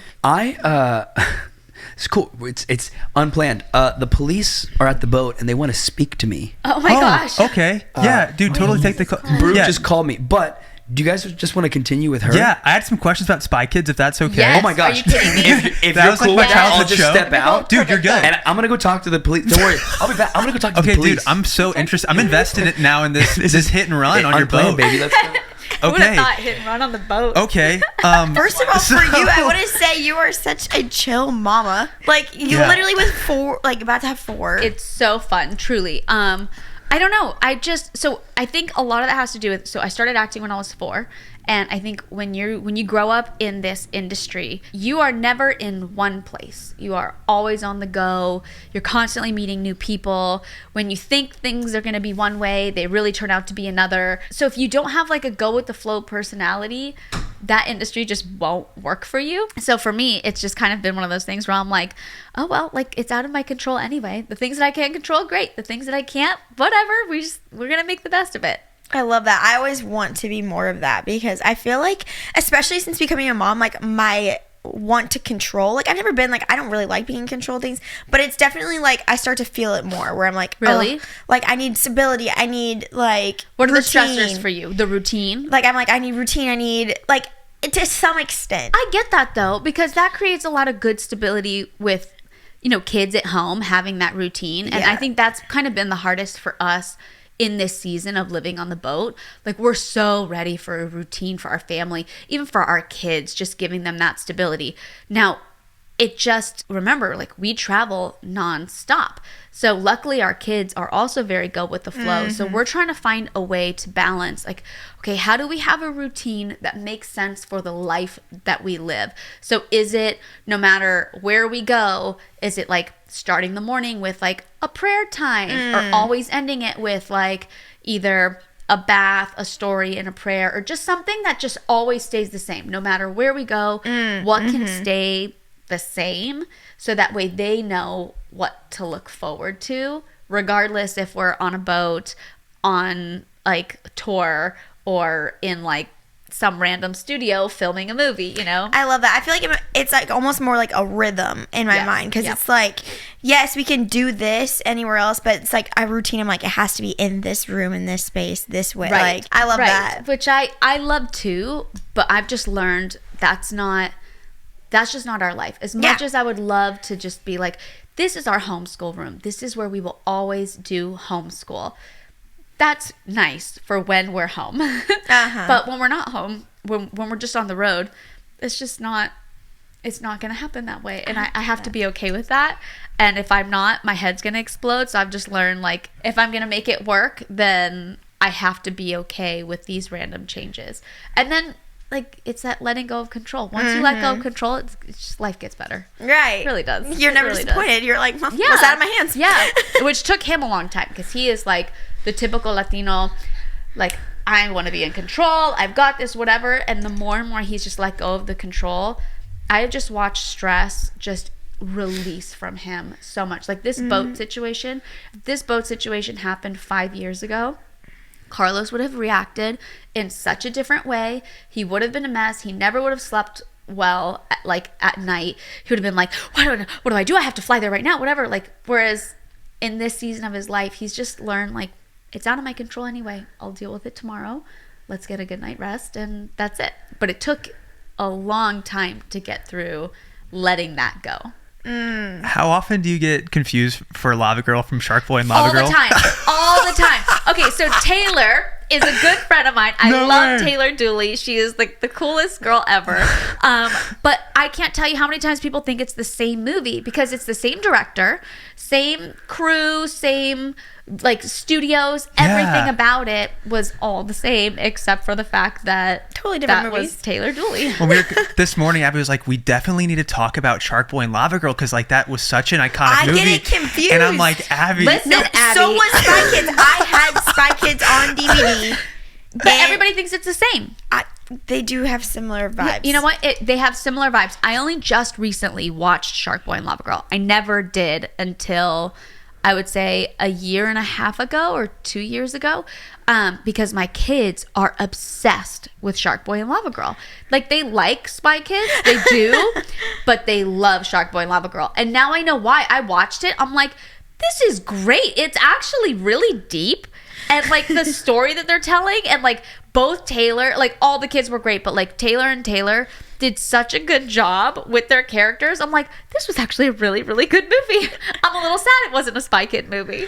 That's so funny. I like Spy Kids was Spy my Kids. childhood, and me being one of three brothers, like we thought Spy Kids was so freaking Wait, there cool. was a sequel It was too, cool. right? Yeah, we did a bunch of them. Yeah, I was gonna say there's a lot. There were 3 originals. And then 10 years later, they did a fourth, and that was with Jessica Alba, New Kids. And we were there, but like we were just like kind of like random people a part of it. Okay. And then they recently just rebooted all of Spy Kids, but with New Kids again. No way. But like we weren't a part of it at all. To be honest with you, it was actually like a really sad moment because Aw. I think we just always assume like one day they'll reboot it and like maybe we'll have the opportunity to either like it be our kids or you know, it's something like Daryl and I. So Daryl played Junie. Something Yeah. Daryl and I were like, oh, that'd be so fun. You know, 20 years. In 20 years, like we'll make like a real brand new Spy Kids or something.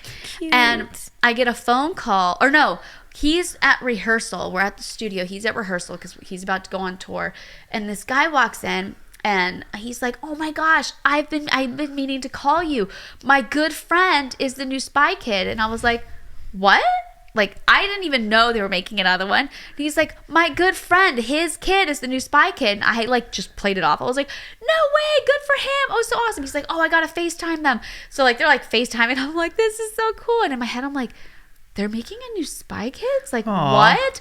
And I remember calling Daryl and just being like, did you know about this? By the way, Daryl's married to Megan Trainor. He is like Yeah. a great life. He is doing awesome. But we were just like, kind of just our feelings were hurt because like nobody even told us. Nobody was like, hey, listen, like we're going to save you guys for later or something. Like there was nothing.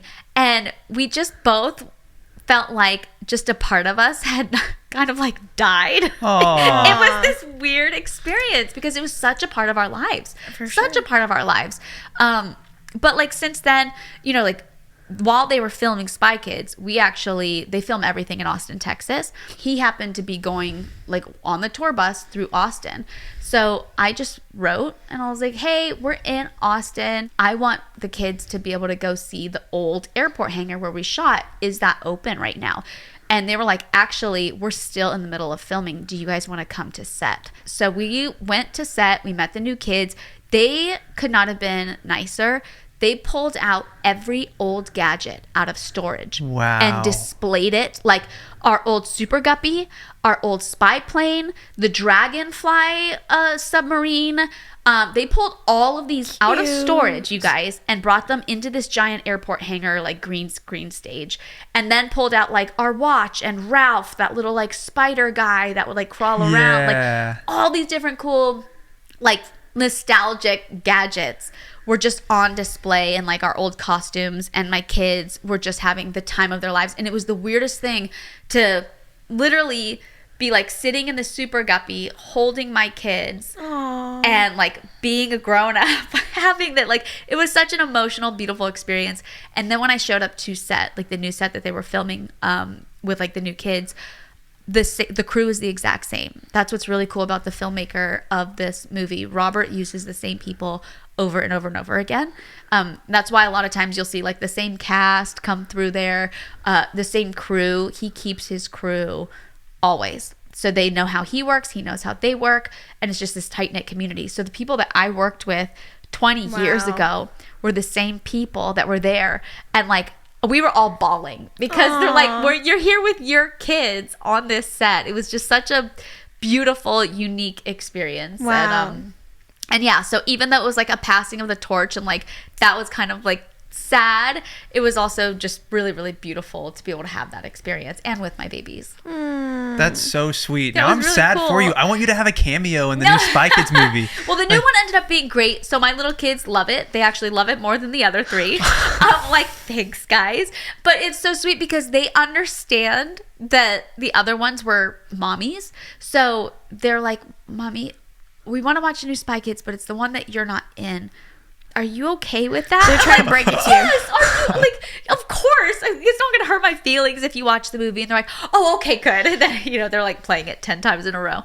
But I love that it was such a special project that it's really withstood the test of time. And the fact that they're making more still based off of the idea that we did, like, what is it now? 25 years ago or something insane. Like, Holy cow. It's really cool. It was such a special thing. And I don't know. It's kind of like E.T. in that sense. I mean, E.T. is so iconic, but like just kind of lives on, which is very cool. Spy Kids is iconic. I remember going to the movie theater and getting my The 3D glasses. Well, because it was the first time they brought 3D back. Spy Really? Kids was. Yeah, so 3D hadn't been in theaters since like the 80s.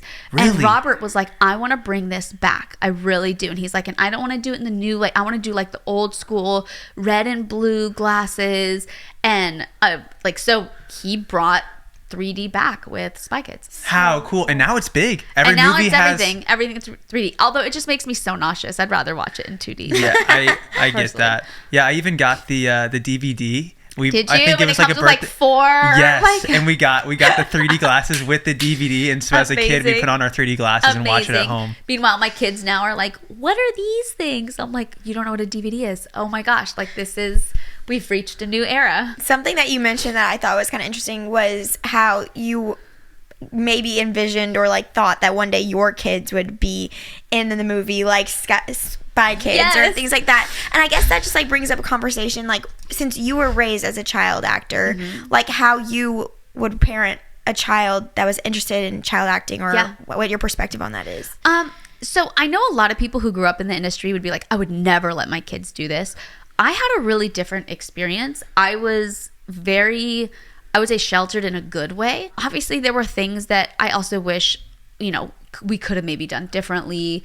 But that kind of started happening as I got into my like teen years. As far as like being a child actor, I had the best time ever. I mean, I was literally playing dress up every single day, doing something that I loved, something that was so unique and fun. And while, I didn't have a normal childhood, I didn't know any other way, and I wouldn't have wanted it any other way. Like, I look back and I think of all the stuff that I, missed out on, and I don't really feel like I missed out on anything. I think I was right where I was supposed to be. So for my kids, even right now, like our biggest thing is making sure that they have community, because we don't want to take them away from other kids. And I think that was probably the hardest, which is why Spy Kids was so fun, was because I wasn't just on set with adults all day long. Up until Spy Kids, I was always on set with just adults. So I could handle conversations with adults really well, but conversations with other kids, they were really hard for me because I just had different stuff in common. Even though I was a kid, I grew up talking to adults 24/7. Yeah. And now I have to like try to get along with kids who are like picking their nose and like throwing rocks. You're like, that is so immature. Knock it off. And I was just kind of awkward around them because I didn't really know how to act. So I'm trying to find a little more balance with my kids. Even though we travel a lot, even though, they're around adults a lot, we try to also find like, okay, we're going to be in this place. What's a good spot for them to be around other kids? So we're even a part of this like gym that has like a really good kids program, and they're all over the country. So whenever we're traveling somewhere, we get to bring everybody, and the kids get to go into kids club, and they're still in it without having, they still get to be a part of it, and they still do have their friends that they, get to FaceTime and see, but so they're not completely out of it. But I guess just trying to integrate community into their lives. Are there any untold stories with filming Spy Kids that you, I don't know, you've never shared before? I feel like there must be some like funny things that must have happened on set, or... Oh my gosh. Well, Spy Kids, for the second one, there were so many kids on set. Also, cannot wait for your update. There were so many kids on Spy Kids 2 set that was the best filming experience I have ever had. Ever. Because I'm 13 years old, and it's like right when you're crushing on guys, and Matt O'Leary played Gary Giggles, and every single kid that's on set has a stunt double. So I have a stunt double, Matt has his stunt double, and they're all stunt kids. That's so cool. So it was like That's what you should have been. It's the coolest thing ever. So the Dashnaw boys, so Jeff Dashnaw was our main stunt coordinator on Spy Kids, and he had his sons JJ, Nick, Jake, and Chad. So all of their kids were stunt kids. We had Emily Osment back in the day, Matt O'Leary, obviously Daryl, and then we also had our stand-ins who were also kids. So it was like one big fun play set. Now I had the biggest crush on this guy Nick, who was Matt O'Leary's stunt double, Gary Giggle's stunt double. and he ended up being my first kiss. But it caused all sorts of drama on set because what happens if they don't get along? So like the parents are all worried if like, one, I'm not supposed to be dating, I'm not allowed to have a boyfriend, but we're like secretly dating, and we had like this secret breakdancing room in the back of set that we like broke into, and nobody knew that we had access to this room. So like all like 15 of us kids would pour into this room. We put down like really what is it, like cardboard, and we'd all like blast music and breakdance in there. But then nobody could find us, and nobody would be able to shoot anything because they're like, where are these kids at? And we're just hiding in this like random room in this like airport hangar that we had found. Oh my So it's just like gosh. fun. It was like summer camp. It was just like all these fun experiences. But I ended up dating Nick on and off for many years after that movie. He ended up recently passing away, but he was a good friend of mine, and his family is truly still like my family till this She day. had a tattoo. That's I his name actually on it. did have a Nick tattoo on my wrist. Really? Yes. That's how serious it was. Yeah, no, it was very, very serious. But we ended up just being friends and really good friends. But that family is so special and will always be so special. Like my sister even dated one of his brothers for many years. Like They actually helped us get our crash pads for one of our tours. oh yeah, they did. I totally forgot. We about could that. not source them anywhere, and they were like, "Well, I think my buddy's selling some." We're like, I mean, these are like thick, nice crash pads. Like, yeah, So good. And now the stunt coordinator for all of Robert's new films happens to be JJ, which is Jeff's son, his oldest son. That is cool. So yeah, they really do keep it all in the family. It's very special. What happened? Was it cancer? Was it a tragic accident? You know what? He unfortunately had some addiction problems. So that ended up happening, and it was really, really tragic. But the family is so special. Yeah. Such a beautiful, tight-knit family. And they will forever be my family. And it's so cool because within the industry, they are just known as like the coolest people you'll ever meet. Like these people have no fear whatsoever. They're just so cool. Wow. Thank you for sharing that. Hey, real quick, I'll keep this really brief. Just give me 30 seconds of your time. Thank you guys for being here. Like it truly means so much that you're here. We actually flew all the way to Nashville, Tennessee to do this interview.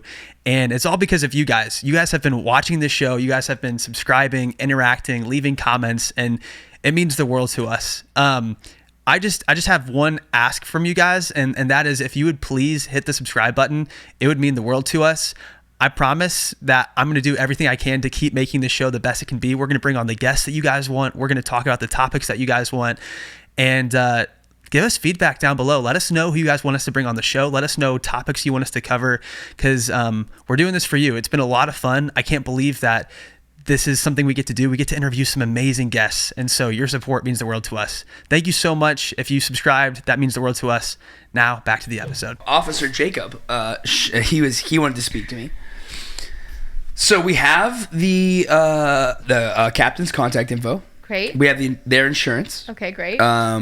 They did deny hitting the boat. Oh my God. Okay. And the officer's like, but there's no denying that they hit your boat. Like, we're looking at it. Did you say that you have a ton of video? They have video.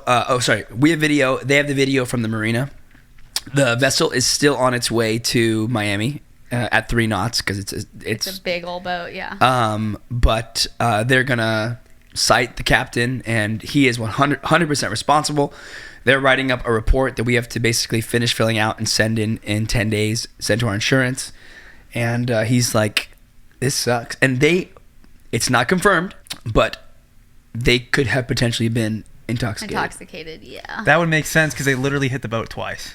3 times. Three times. Oh, sorry. 3 times, and then dragged. 3 times. Just a small $100,000 See, I would be paint completely job. sober doing that, but Honestly, if it's a captain, then maybe we have to think. I'm just Yeah. like, oh man. it's all right. You know what? There's going to be a silver lining, and there's no structural damage, which is amazing. It's all Yeah, it's all cosmetic. So whoever buys this boat, I hope that we can do something where it's like, look, it's going to get painted with a $120,000 paint job. If you buy the boat, you can make it any color you want. Like, You want it purple? cool. It's gonna be a And it's purple like, it's boat. Wait, not on that's us. kind of special. I mean, That's cool. if I was buying a boat and I had some fiberglass damage or whatever, and it was just all cosmetic, and they were like, hey, buy the boat, and then we're literally gonna send it, and you can pick the color, I'd be like, yo, that's a score. You heard Yeah, it right here, it's a ladies and big- gentlemen. You can if buy you're their in the boat. market, If you're in the That's market for a right. boat, they'll paint it That's whatever color you right. want. We won't, but some Marina will. whatever. Well, Professionals. what a crazy, God. what a crazy Wow. day. I feel like there's topic. so much you guys could talk about because even It's a just problem. like Wait, I'm curious. How old are you guys? How old do you think we are? Well, yeah, I don't know. You guys look very You're young. not gonna You look, offend yes, us. I would think you're like 23 or 24, personally. 25. Yeah, we're both 25. No okay, way. so right there. Oh, I got 10 years on them. Dude, I've seen so many of y'all's videos. No way. Yeah, because like I didn't really. Alexa set this up, and I was like, who? Because we were going back and forth on Instagram. Yes. And I'm like, who? Like maybe 2 days ago, I was like, who are we going to see? Like who are this podcast with? And I was like, oh, I know them. And I was like, That's I've seen their videos. No all the- way. Very yeah, shocking I've to seen me. this. Yeah, so much shocking. Yeah. Why? That's Why? crazy. Grew up watching you guys. Oh Yeah, my like gosh. we've watched you guys, and then you're like, oh, I've watched your videos. It's like, That's well, just watch And then my I walk videos. into the house and Gabe is here, and I'm like, I've seen his videos. That's I don't crazy. know. I don't know who that is. Really? Yeah. You guys are, I already can say this right now, you're going to be great friends. Oh, Really? Oh, hallelujah. Oh, yes. We'll take all the Community. community. There you go. All the community. Look at And that us. was his Yeah. wife that I met, right? Yeah, Jess. Okay, because she's awesome. Oh, like I hit it incredible. off with her From right away. I Australia. love her. Yeah. No, oh, the no. best people. I'm thinking of the other people. Them too. The Tori. Yes, Yeah. yes. We're in Okay, their Tori and house. Chad, sorry, yeah. we're learning. We're meeting. We met a lot of new people We're in today. Tori's house. It was kind of a All party of when you guys will be came over. amazing friends. Okay, And then great. are you? Because I know nothing about you guys. Are you born and raised in Phoenix? Is that like? No, I'm Missouri. from St. Louis. So it's funny you guys loving Missouri, Nashville. baby, yeah, let's I'm from go. Missouri. That's so crazy. So that's why when you guys were like, yeah, Nashville's like I'm starting to like Nashville more because I come here almost every month to like record music. But it's just crazy because It feels like home for yeah, us. it feels like Yeah. St. Louis. So when are you guys moving here? Has God called you to move? We yet? can't do that. We No. moved our entire family our to whole Phoenix. family's like Oh, moved your out whole to family Phoenix. is You have in- family over there. Yeah. But Yeah. my Different. parents live with us. But I'm here. Shut up. I'm here So all the yeah, time. we have though. a very. Built-in Got it. babysitters sounds like a Lucky. dream. Yeah. It's great. Honestly, it's like it's working. You out can really get well. up and leave at night. Like We took off to Nashville. that's beautiful. That's really And then you do music out here. Yeah, so I've just been like, it's been a childhood dream. And so I just kind of started releasing stuff and I'm just kind of throwing stuff out there and seeing Dude, that's what how works. it should be, Yeah. though. Yeah. Dude, That's what I was share. looking Please for. share with me. I would love. It's I would been love to. scary though because it's like usually when you start something new, you don't have people who are like watching your every move, but because of he already has a platform. because of our Yeah. platform, Then- people are seeing every mistake I make and every Yep. like every good song and bad song Yeah. that I make. So it's like it's kind of There's not a lot of nerve-wracking, room but for- dude, I love music Dude, so much. It's I just wish like, I wish that's what Big Time Rush did. I always say like, let's just put a song out every month. It doesn't have to have this big plan behind it and Yeah. all this money. Like, we have so many songs that we've written that it's like, let's just put it out. and they're just chilling. They're not Yeah, out. do we have songs from, Release like- them, dude. They Release them. have we like have- 60 songs. But hold on. Here's I listen to all the time. Here's what's hard. There's so much red tape in the music industry. Mm-hmm. Okay. That like, you know, people want to make money, and I get it. Like that's a living, Yeah. and especially like if you have a successful brand like Big Time Rush, they're just like they just equate it to, well, if you put my like you should pay me for my music, which I totally get, but it's like, yeah, we're not trying to like the goal. There's an overarching goal. So like, if I were to put music out right now, I'd probably do it with somebody who had the same mentality. same mentality of like, hey, listen, let's make money on the backside. Let's not worry about every nitty Yeah. gritty right now. Let's just make some cool songs and just keep putting them out. One a Bingo. month, one a month, or two. Like, who cares? And not with the intention of like it has to get to radio, it has to hit Spotify, Yeah. whatever. Just like, let's just put music out. Like, why not? Yeah. So the fact that you're doing that, props to you. You're doing man. the right That's- thing. Thanks. It's Yeah, awesome. it's been a fun project. I'm currently independent, so I don't Good. like work Stay with a independent, manager. bro. I do it Stay all independent. Okay. If you Do it. can. Yeah. Are you guys independent? Are you guys with the label? How does that work? You're kind of We're independent. yeah, like we did a deal with BMG to do our last album, but we're basically independent. I mean, we do whatever we want. It's crazy It's really awesome. That's like- yeah, that's awesome. for a brand like this. I mean, I always laugh. Most people want to go on tour and sell tickets. We have no problem selling tickets. Like we can go on these massive tours. Like last summer we did 300,000 tickets. Like it was amazing. It was- Holy cow, yeah, dude. It was sick. That's a lot. But we have no radio play they can't get on the radio. Why? because Radios don't play them. Yeah. Can you pay? You can pay to get on the radio, right? It's a payola thing, but like, what are you gonna drop $250,000 just to get Yeah. into the top 30? Like, Are you guys pushing TikTok? Are you guys making TikToks of your songs? yes and no. I mean, our whole thing is They're just old, so Dude, they're. okay, it's they funny, still like- have to learn how TikTok works. Boyfriend. Someone did this remix of Boyfriend, and it was like like a like super high chipmunk pitched sounding. one. And it actually gave us a nice little resurgence of that song. So I think, look, I love social media. I think it's great. That's why we're kind of diving in and trying to use that more. But for us, like, we just love performing, and our fans show up and they buy tickets. So as long as we keep putting out music and cool content, and I think doing a movie will really help, because people, that's cool. Like, it's so nostalgic, because like most people grew up with Big Time Rush. Like our kids, but our my gosh, our oldest Ocean is obsessed. Like the biggest Big Time Rush fan you could he ever got imagine. into Really? Big Time Rush like 6 months ago, and we thought like, he'll It's like cute. it. Like, we played an episode and he was like, oh, this is funny. But now he's so obsessed with it that he's like trying to dress like the boys. Yeah. I was at the And mall the other day. yeah. Oh, I gotta Go, tell this go, real go, fast. go. I'm at the mall and Carlos is in like Crate and Barrel trying to figure out like furniture and stuff. And there were these like 10-year-olds, like 4 10-year-olds that like the mom dropped them off, and they're like all these girls just like sitting at this little couch area, and I needed a break, so I sat down with the kids next to them on the couch, and Ocean sees these girls, so he gets up and he walks over to like this like little kind of glass window, and he pops his collar and he just like Leans does on the this. side. And I'm like, what are you doing? And he goes, Mom, I learned it from Big Time Rush. And then I'm like, oh my gosh, he's trying to be cool for them. And I said, baby, and he's only 7. I'm like, baby, are you trying to be cool right now? And he's like, I'm not trying. Like, in his head, he's like, I am cool right now. What do you mean trying to be cool? I'm not trying. And he just sat there and like one leg was crossed over the other, and he just like popped his little collar. And I'm laughing because I'm like, oh honey, that's not how it really works in real life. But in his head, it works on the show. So this is how it works what he's in seen in real the show. life. And he's starstruck, not with me, but with everybody else. Like James lives in Nashville as well, and he came over and it was like, hi James. Do the face, James. Do the face. I was like, oh my gosh. Like, I was like, James, just so you know, my kid, like, we're like idols to him now. Like the big manager Gustavo, Steven Glickman. I FaceTimed him one time. Said, Ocean, come here. Look at.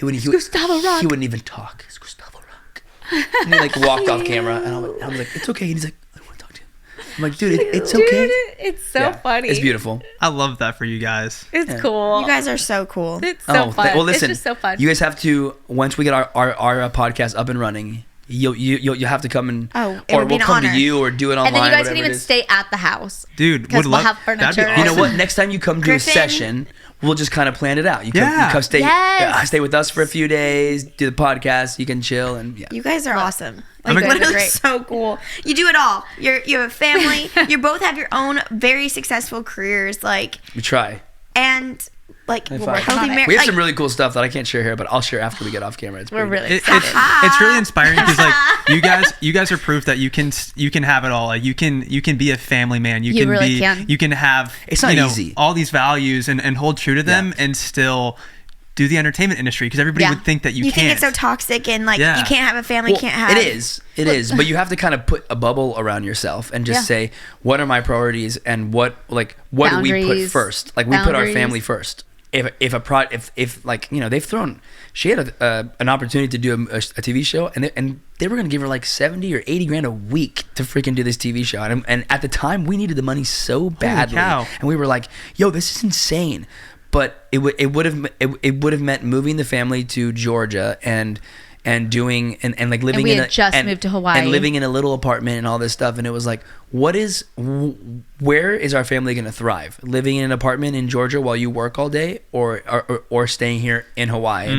And we chose that over the money, and I believe that God honored that, and that was hard. I'm sure there's so many decisions That's a lot of along money. the way where you had to Yeah. remind yourself of like what is the most important to you, and it's not like a one-time thing. It's a constant thing that you're evaluating together. It's constant, but it's never been difficult. That I will say. Well, because nothing feels better than the peace God gives you. And that is like, I have learned that through and through. And no matter what comes our way, you know immediately if it feels right or wrong. And the money is just like, I kind of laugh now because I'm just like, I don't care what number you throw at me. It literally means nothing, because this is going to take me out of where I'm supposed to be. And I know it. You're so right. I was telling Abby the other day, I was like, someone can come up to me and say, hey, I'm going to pay you I just threw out a crazy number, like $10 $10 billion yeah. to go live for 10 years in another country and like not see your wife and kids for 10 years. I Right. wouldn't do like it. No. You can't put a price You on can't. family. You like, can't. Your family is so important, and so just I don't know.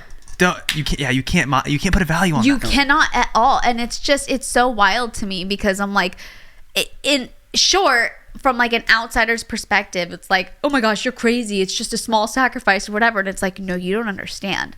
It's not a small sacrifice because you're walking out of your path. Like you are walking out of where you are called to be, where you're supposed to be, what you're supposed to be nurturing and like rooting into. And you know when like God is calling you to something or when he's calling you out of something. Yeah. And I also think that's why when we finally made the decision for this move specifically, and honestly any move, like when we made the decision to move to Hawaii, it was such a big shift that our whole team was like, you can't leave LA.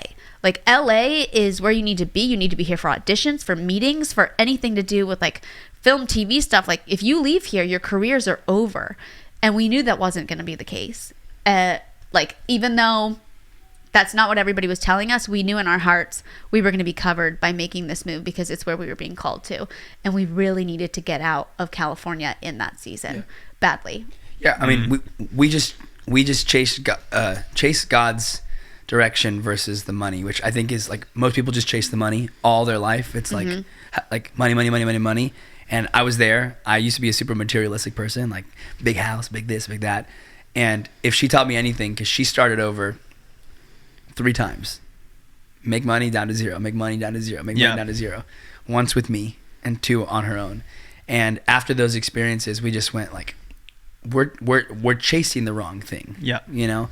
And I just think like if people in this world stop chasing money, because like again it's that thing like, oh, like money brings happiness, whatever it is. It's like, no, dude, like, well, I think to an extent, it can help. Well, if you're paycheck to paycheck and you're broke and you can't put food on the table, I think money in that circumstance does bring happiness because you're getting like your basic life needs met. But you know, for a lot of people, I mean, I think I've read articles, but it's like any amount over like $100,000 or something doesn't bring more happiness, right? Because you already have all your needs met. You have time to take off work and spend time with your family. So I think in that sense, it's like we need to really rethink like why are so many people always chasing more? Right. Well, we've been programmed. Yeah. Like, oh, dude, I like literally we're programmed for the upgrade. Everything is an upgrade. You get the new iPhone, and then you're like, yes, I got it. And then you see a commercial. It's like iPhone 27 coming out. And you're like, freak! I just saved up for this. And then now you want that. And it's like, dude, we are literally programmed for an upgrade in every aspect of our life. But I do think there is something to it. Oh, so 2 thoughts. One, I do think money can't buy happiness. I actually disagree when people are like, money can't buy happiness. I think it can.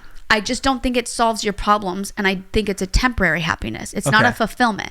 You can be in like this horrible place in your life and suddenly get a ton of money, and I think for that first week or 2, that money can absolutely buy your happiness, but it's not long term, and it's not a fulfillment that will last at all. Yep.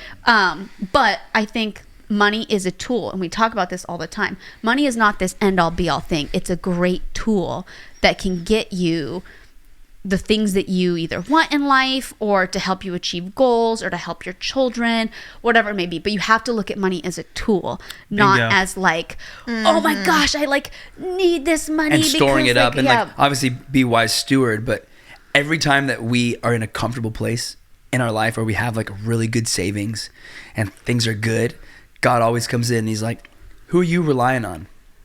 On me? Or are you relying on the comfort of having the finances? That, finance in the bank?